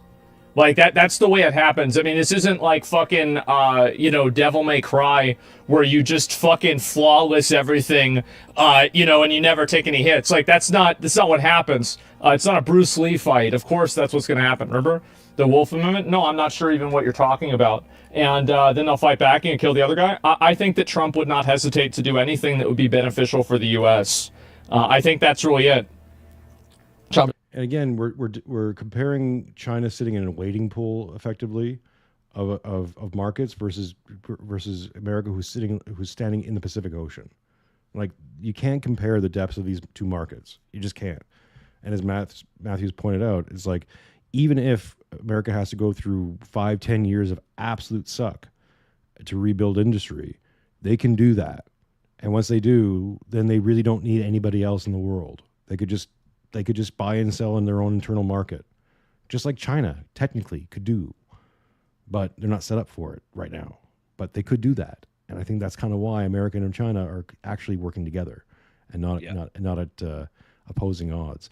Fat Chipmunk with $5. The goal is hit. Thank you so much, Fat Chipmunk, and $10 for modest contemplations. Keep doing what you're doing. I will plan on doing that, sir. All your super chats are good ones to show the wife and go, see. Huh? I can pay bills too. All will be well. All will be well. Stop. Don't worry about it. This pacing, yeah. The only HP that matters is the last one. Yeah, exactly. And China's been going on the edge of a crash much more than the U.S. is. Yeah. And we're essentially trading damage, but our health bar is bigger. Yeah, I think that's effectively what's going on too. And so, I mean, we'll see how it plays out. And they're pushing China to do business with other countries. Yeah. That's correct. Yes. And so they have to reorient their entire market. How are those other countries going to deal with that? What's going to happen? Obviously. What other countries? Right. Let's go down the list of countries. Okay. Easy. Russia. Well, Russia's dealing with their own stuff right now. Right? And they got a smaller population, and they're going to be rebuilding for years. So, okay, not Russia. India, huge population. Massive population. 2/3 living in absolute poverty, absolute, whatever. Abject. Abject. Thank you. Abjunct poverty. Acute poverty. Right. Who else? Africa. Oh, yeah. Yeah, I'm sure Africa is going to equal the consumption of the U.S. economy vis-a-vis China. Yeah, Middle East, they're really stable. That's who you'd want to sign 20, 30, 50-year contracts with, because countries that may not exist literally next week. That's a great one. Who else? South America, another great bastion of financial stability. What countries? And one of the other things here too is it's not just as simple as just let's just sell to those guys. And even if it was just as simple as we'll just sell to those guys and they'll absorb all that, they'll come in and fill all that extra demand, so we can keep selling our stuff. Well, then you have to go build all of those supply chains, which don't just sprout up overnight. But beyond that, even the thing I think people just really do not understand is the people who are not planned trucers. We truced here. The role of the dollar and the fact that China has, I think, trillions of dollars in U.S. treasuries that they're holding as collateral. So China can't just detach from America. America holds the leverage in this scenario. Now, one thing that China is doing is it looks like, seen a few rumblings here, because some of this stuff you have to sort of wade your way through. China is selling treasuries and buying gold. And a big if the U.S. and China are to detach themselves from one another and establish a new trade basis that's mutually beneficial, it's going to require a neutral third asset for everyone to settle into, so we don't want them holding all of our debt and having us by the gonads, and they don't want to be stuck with all our debt and having to hold us by the gonads. So we can start parting ways, and I think that there's an incentive here to push them into gold. Just push them into gold. We're going to push into gold as well, and they're also going to go the Bitcoin direction with Russia, and we're also going to go the Bitcoin direction. And the people who are really going to get BTFO'd in all of this are the European nations, the ones that don't play ball, because the same principle is going to hold. If you want to play ball with us, we will gladly bring you into our security umbrella. We will gladly ensure that you can weather this storm for a price. But you have to play ball, right? As of February 2025, China's foreign exchange reserves totaled US 3.24, over $3 trillion, which is the highest foreign exchange reserves of any country. The management of foreign exchange reserves is governed by the State Administration of Foreign Exchange and the People's Bank of China. So yeah, a little bit of exposure, just a bit. And again, for people maybe who are having still a hard time with this, and look, no, don't feel bad about that. I'm not. If I sound like I'm being a dick about it, like I'm not. I'm trying not to be, because I know this is hard. It's not just hard on an information level. It's really you have to decouple it from your head, and that's the hard part. Yes. But again, almost all that $3 trillion is this. Okay. Just money that just doesn't really exists. Exists, as a number, but doesn't. There's like it's not like there's $3.2 trillion sitting somewhere that they can count out. Right, that doesn't exist, and that's the problem. Because also that 3 trillion isn't based on anything. There's nothing supporting that other than just the holding of it and just the value people put into the dollar, which again is metaphysical. Yes, it's confidence. It's animal spirits. So if you want to make money, if you're Australian or anyone else, and you want your country to be have prosperity, America has to be the biggest, most prosperous nation ever in the existence of prosperity. This is a really good comment in there from Emergent Perspective. Let me see. Read it out if you can. It says there's an old saying: if I owe the bank $1,000, they own me. If I owe the bank 20 trillion, I own the bank. Because that debt is worthless without the trade to pay it back. That's where China is. Yes, China being the one stuck holding our debt as collateral. Well, what happens if that debt gets devalued? Their collateral just got devalued. So China has to try to avoid doing anything that's going to cause that debt to devalue, because if they make that debt devalue, it's like burning down part of your own house. You're like you're defacing your own asset base. So they're truly locked at the hip in a manner of speaking here, and it's going to require some artful surgery to detach. But the biggest thing they have to do is right now, the prevailing interests in America and China are still turning over to the realization that this is something that needs to happen. And there are a bunch of non-US, non-Chinese interests who don't want this to happen. And they're going to do everything possible to fight against it. The EU right now is one of the bigger culprits in selling off all these treasuries, because they're trying to hold down the long end of the U.S. yield curve to try to save their own skin, save their own markets. And this is kind of like, eventually you have to pay the piper. You play this arbitrage game for long enough and prevent you put yourself in a position where someone has to keep bailing you out over and over and over and over again, and you keep taking advantage of them and then going and doing it again, and then taking advantage of them and going and doing it just over and over and over again. Eventually you're just going to get fucked. It's going to happen. Mr. Will Spencer's in the chat. Hello, Mr. Will Spencer. We just, if people don't know, Will and I sat down on his channel and had a lovely conversation about Devouring Mother and the Vengeful Son. That's up on his YouTube channel, and I believe will be coming out on podcast channels. Correct me, Will, I think it's on Friday, but you let me know, and I'll let the people know where to find your lovely show. It was good. It was a really good conversation. I'm a big fan of Will, even though he's a no good Protestant. We'll let that go. We'll overlook that for a second. No, I'm done slagging on the Protestants. There's other people I can slag on, like George Shinko, which is I don't think he qualifies. I think he's a different little beastie that has to be addressed. That is a very strange fellow. That whole dive into the prosperity gospel for a second. Oh yeah, and get to see all manners of interesting things. It's maybe next week. That's what we'll tackle. See if Jim Bob's available. All right, Matthew. We've covered quite a bit. I feel like this. It's weird, right? Because we get together and we talk about this individually and collectively, and we've talked about this now for pretty much a year. In one way or shape or form, over a year. And so it gets to a point where I'm not quite sure if I'm repeating myself, because I am repeating myself, but perhaps I need to repeat myself. At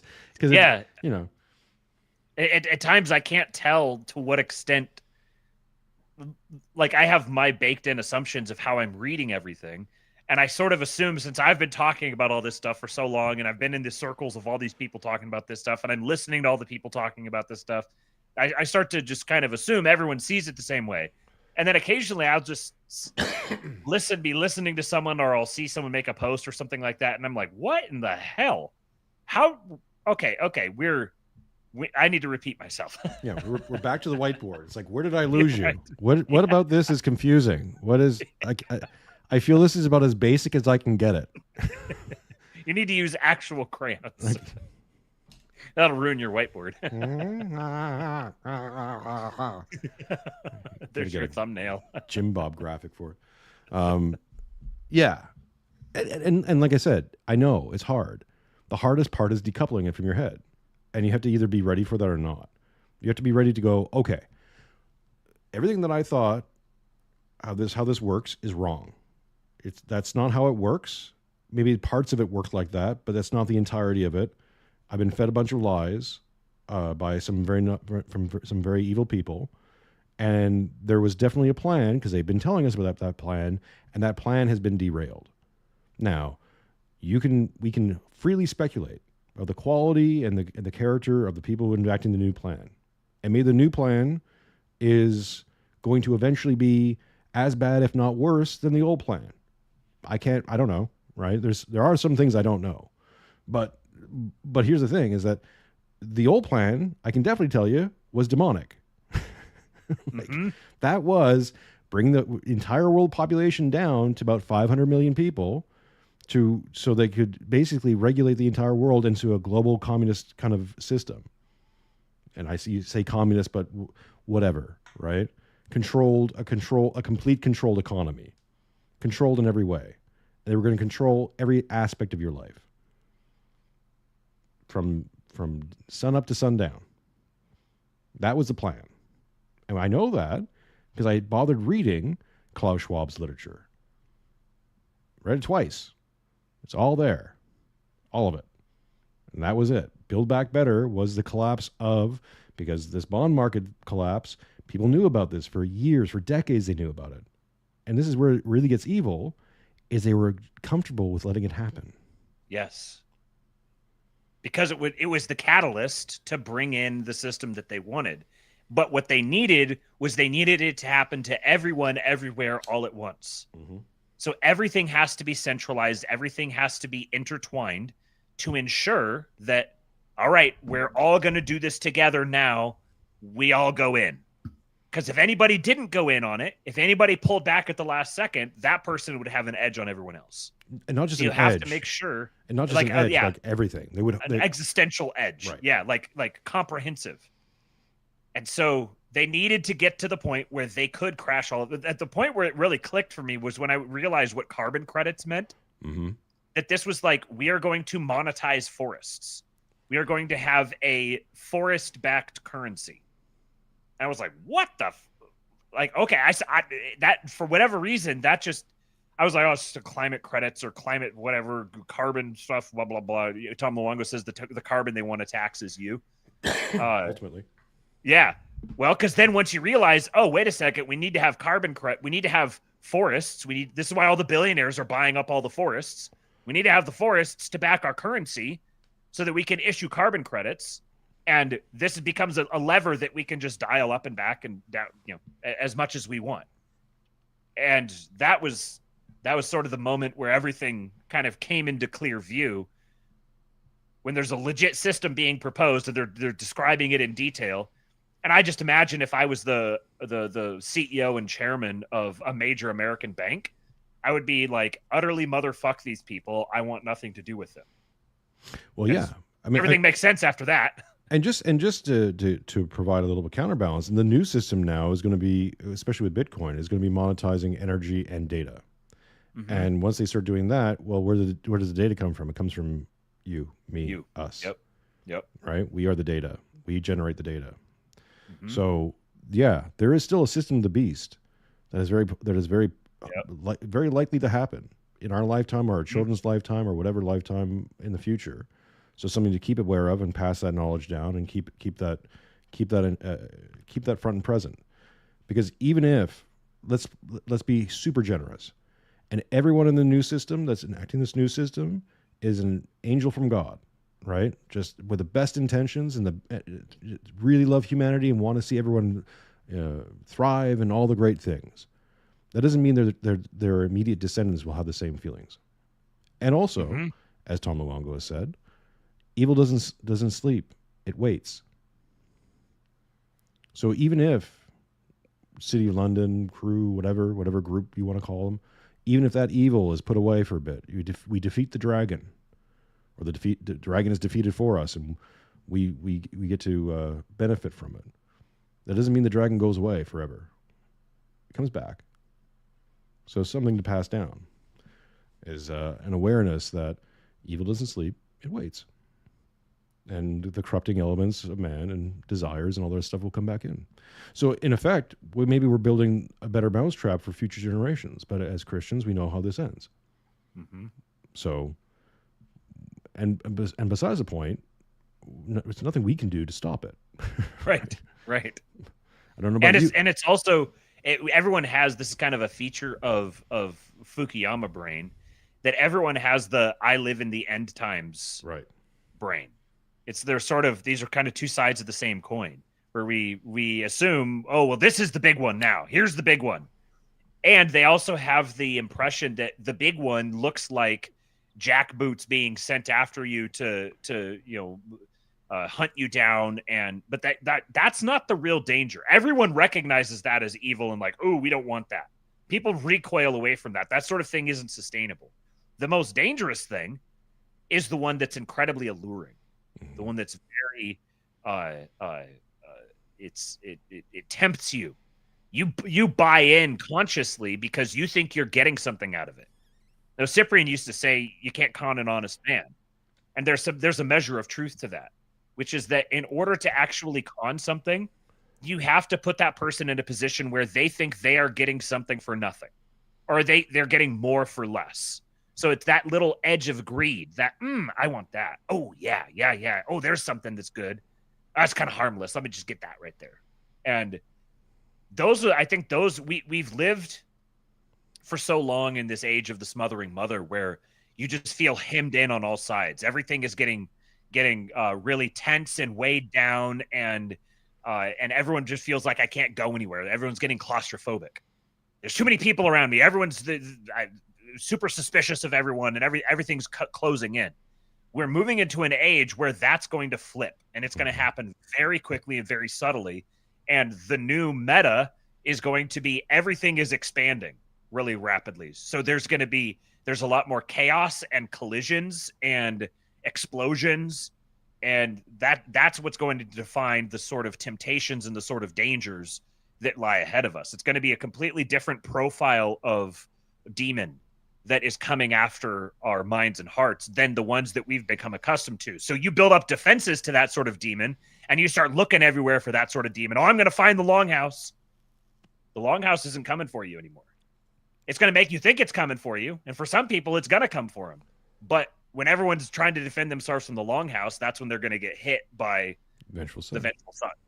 Yeah. And even to Steelman, the vengeful son, is that the reason why it's going to feel good and get coded that way is there is a element of necessity to it, where the systems have been built up to such a point that they need to be torn down. There is no other option, because you can't play the long game with this. You got to essentially do what Trump's doing, shock and awe, keep them, keep the people who wanted Plan A off kilter while you introduce Plan B, and make Plan B the only plan possible now. And beat them into submission if you have to, because they're not going.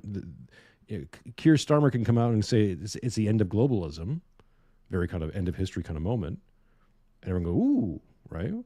Jim Jotras and I covered this on this week's show, Then and Now. But Tom Rickinson, thank you. Welcome to the Friends Are Not Feds. But the thing is, it's all words. Keir Starmer tells you it's raining. I'd go outside and check. I wouldn't necessarily bring an umbrella. I would assume that he's just lying, and that's a tactic. Again, if anyone's listening to the show, the only takeaway you get is this: China and America aren't really rivals. They're not. I know they seem like they are, but they're not. I don't believe this fight is actually between America and China. This fight is to liberate America, China, and Russia, just to name three, out of this system. Because all three of those countries have been thinking empire. They're thinking civilization. They want to be civilizations. It's telling that two of them have gone through the horror show of communism. Mm-hmm. And America, in its own way, still has as well. Again, another quote from Jim Jotras, and everyone should go buy his book. I try to warn you. Another quote from Jim is, he has direct experience from this from working inside the beast, is that during the 1970s and 80s, and the establishment didn't hate communism. Didn't hate the Soviets for being communists. They hated them for being Russian. And when you put that fact into it, and then look at a lot of things, that makes sense. Mm-hmm. Because what do they do when you had the guy who was rattling the cages and shaking the walls about communism? They got rid of that guy. Mm-hmm. Totally fine with communism and communist elements. Mm-hmm. Russians, though. I think there's probably a similar parallel here where the being an American, I'm going to automatically be subject to suspicion just saying anything like this. But I think a lot of the European sentiment toward America gets cloaked in like, oh, it's the gay that we don't like, or it's wokeism, or it's materialism or consumerism or whatever. But they don't hate us because we're consumerists or because we're whatever. They hate us because we're American. And in a similar way that they hate the Russians because they're Russians. It's just kind of, honestly, it's not even saying something profound to me. I think it's more kind of talking about how shallow it is. It's just kind of rank ethnic hatred, which has existed forever in all places, and it's always going to exist. And once upon a time, people were just like, "Oh yeah, that fucking Scott, I can't stand him. Yeah, you fuck the wops or whatever." You know, this is kind of ordinary. It wasn't that big of a deal. But now it's a no-no to hate each other. So you have to come up with all these complicated reasons about, oh, it's a communism that I hate him for. It's the wokeism. That's what I hate about him. And frankly, it's just Europeans have all sorts of reasons and have hundreds of years worth of reasons to resent and hold America in contempt. So they'll come up with an excuse for it, but it just is what it is. Mm-hmm. It's something that I'm just spitballing this on the moment, so bear with, but I think there's like layers to this image bearer status. Of course, we are the image bearers of God, right? Each individual human, no matter Hindu, Westerner, it doesn't matter. But on a lower frequency, on a more, let's say, human frequency, different people or different civilizations become image bearers themselves. And in many ways, it's telling to me, I think, that there's this ethnic hatred by a certain group who hates the Russians, just hates them, And what are the Russians or Russia is the rightful heir to Byzantium. Mm-hmm. Especially in terms of Novorossiya and so that. What's being created now, what's being carved out of Ukraine. And I've said this many times, and people, I think, are starting to slowly understand that Putin and co., their ultimate aim is to have Novorossiya. And what that will do is is link Belarusia, Novorossiya, and Russia together. And that's the triumvirate. That's Holy Russia again.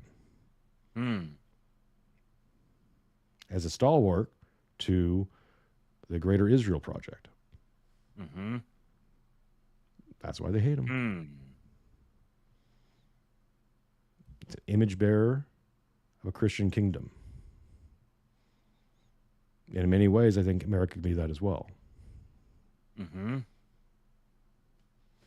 In a sense, there's the architects of this globalist system are ultimately experiencing the rise of Trump and the reemergence of American patriotic sentiment as a judgment from God. Mm-hmm. Like this is like being hoisted upon your own petard. We built this whole system to exploit this particular class of person and this particular class of person. And I'm not saying this strictly about Europeans or strictly about Jews. There are Americans who were participating in all of this, part of the same class, the same sort of like ethnicity that now to them, this is why they react to Trump the way they do, why they just lose their minds and shriek and go completely berserk and start chimping out and saying the dumbest stuff, because they're quite literally, it's like the sun, like sunlight on a vampire. They're seeing Trump is the physical manifestation of God's judgment upon them. You can see this all throughout the Bible.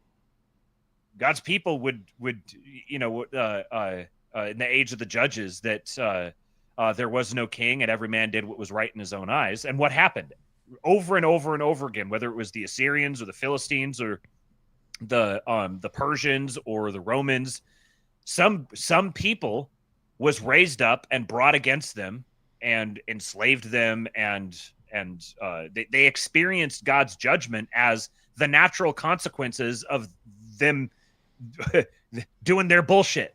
Oh, you're on your bullshit again. Well, consequences are coming soon. Mm-hmm. And so in a sense right now, America becoming what it is a direct repudiation, and you could think of it as God's retribution upon that particular class of people. Now, just the same, to whatever extent that we get ourselves derailed, then whatever America becomes will also be retribution from God against us. Mm-hmm.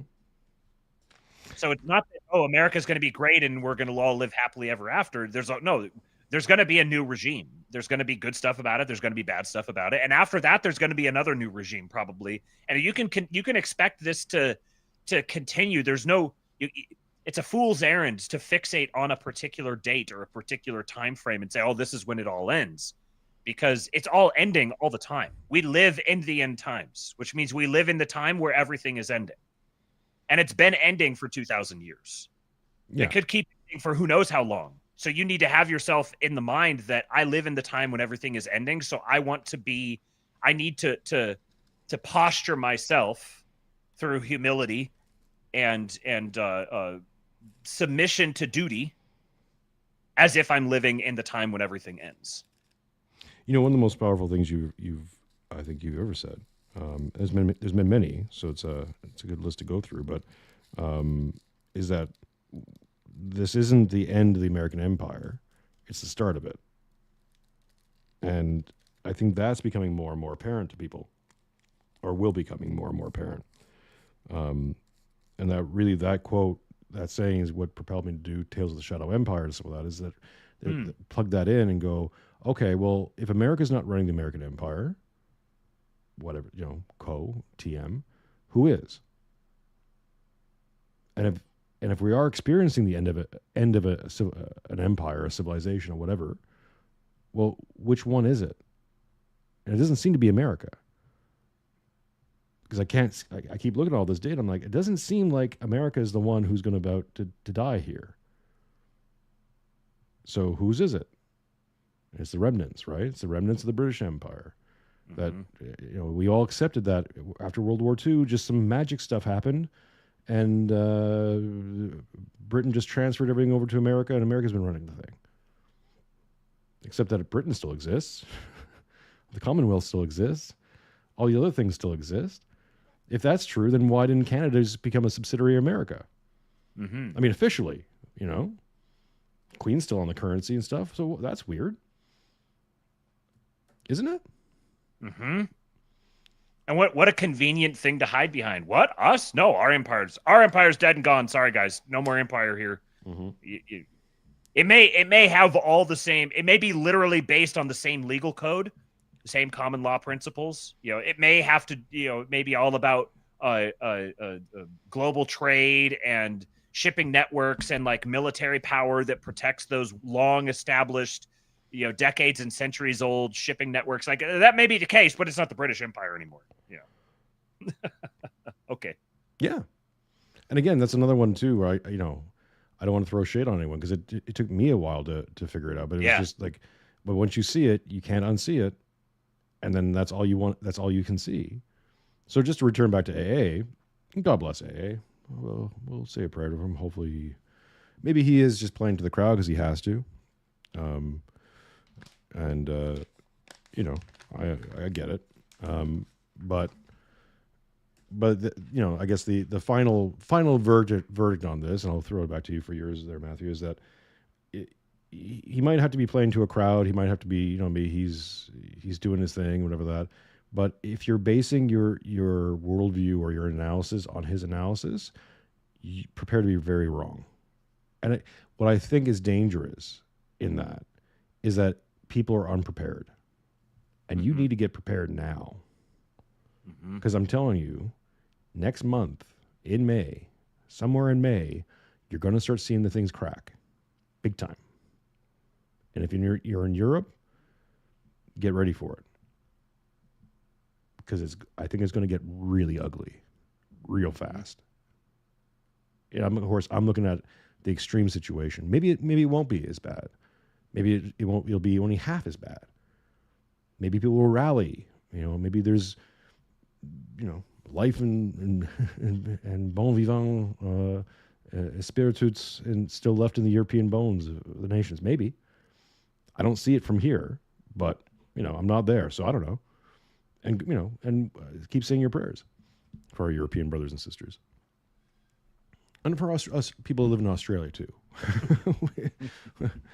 I got to start learning Mandarin, but I can't tell you exactly how it's going to shake out. I don't want to paint like the worst possible picture, but you do have to be aware that the worst possible things could occur, and I think it's better to at least be preparing towards that possibility than being ignorant of them altogether.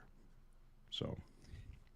And frankly, the degree to which the badness of it will depend in large part. This is a drastic oversimplification, but I'm wrapping up the end of a long podcast after doing a long podcast, so forgive me. Yeah, no. But Trump's success in attaining their goals, which will be dependent in part on the degree to which his opponents choose to lay down and just cooperate and just accept that this is happening, that will mediate between whether this is really, really super bad or just kind of rough or pretty bad, but not the worst. It could be like it could land in all those sorts of ways. Again, there's no it's not like something has been written on the tablets of stone and we're just going through the motions.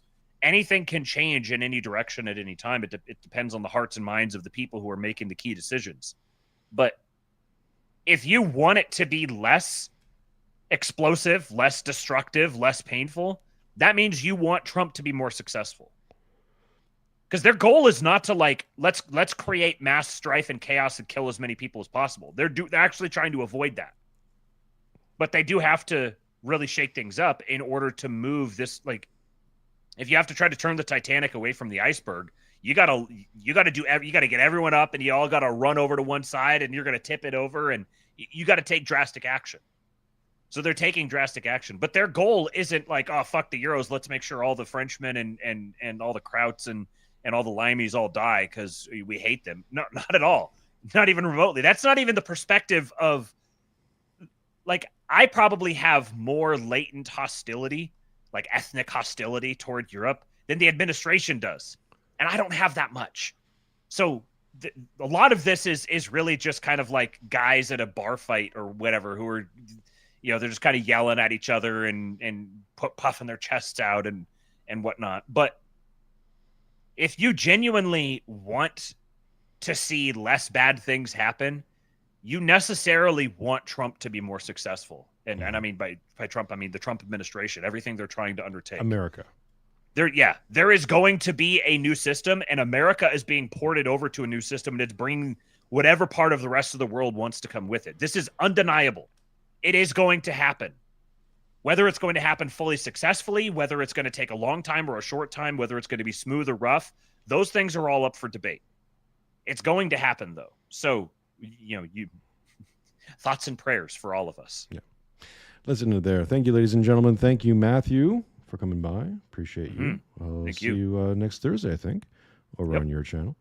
Everyone who hasn't already, please like, subscribe, go over to King Pilled, and do the thing you're supposed to do. Support this man. He's got family too. Honestly, folks, thank you so much for all the love and support. This has been great. Of course, we'll be back. I just have to do more shows where I crap on Europeans. Apparently, that's my niche now. YouTube. I've heard it. I've loud and clear. Okay, be back next week for more of the same or something a little bit different. We'll see. I appreciate each and every one of you. I'll just read out some of the comments here really quickly. Phil Gibson says, in that there's no worst possible picture. The whole world is economically effed without the dollar. We're telling them to put up or shut up. Yes, exactly. Mellon says, Tom also played WoW, by the way, and WoW guilds work this way. Current day guilds have people pulling the strings from like 5 to 10 years ago from old guilds, old friends, old favors. I never got into World of Warcraft. I think it's too late for me now. I have been playing Path of Exile 2, though. So hopefully maybe a new WoW ecosystem will open up there. And Spud Ruckus saying, my biggest fear is that the European people are all surrounded by a hostile foreign population in every country. Well, the enemy's inside the gates, right? The enemy's inside the house.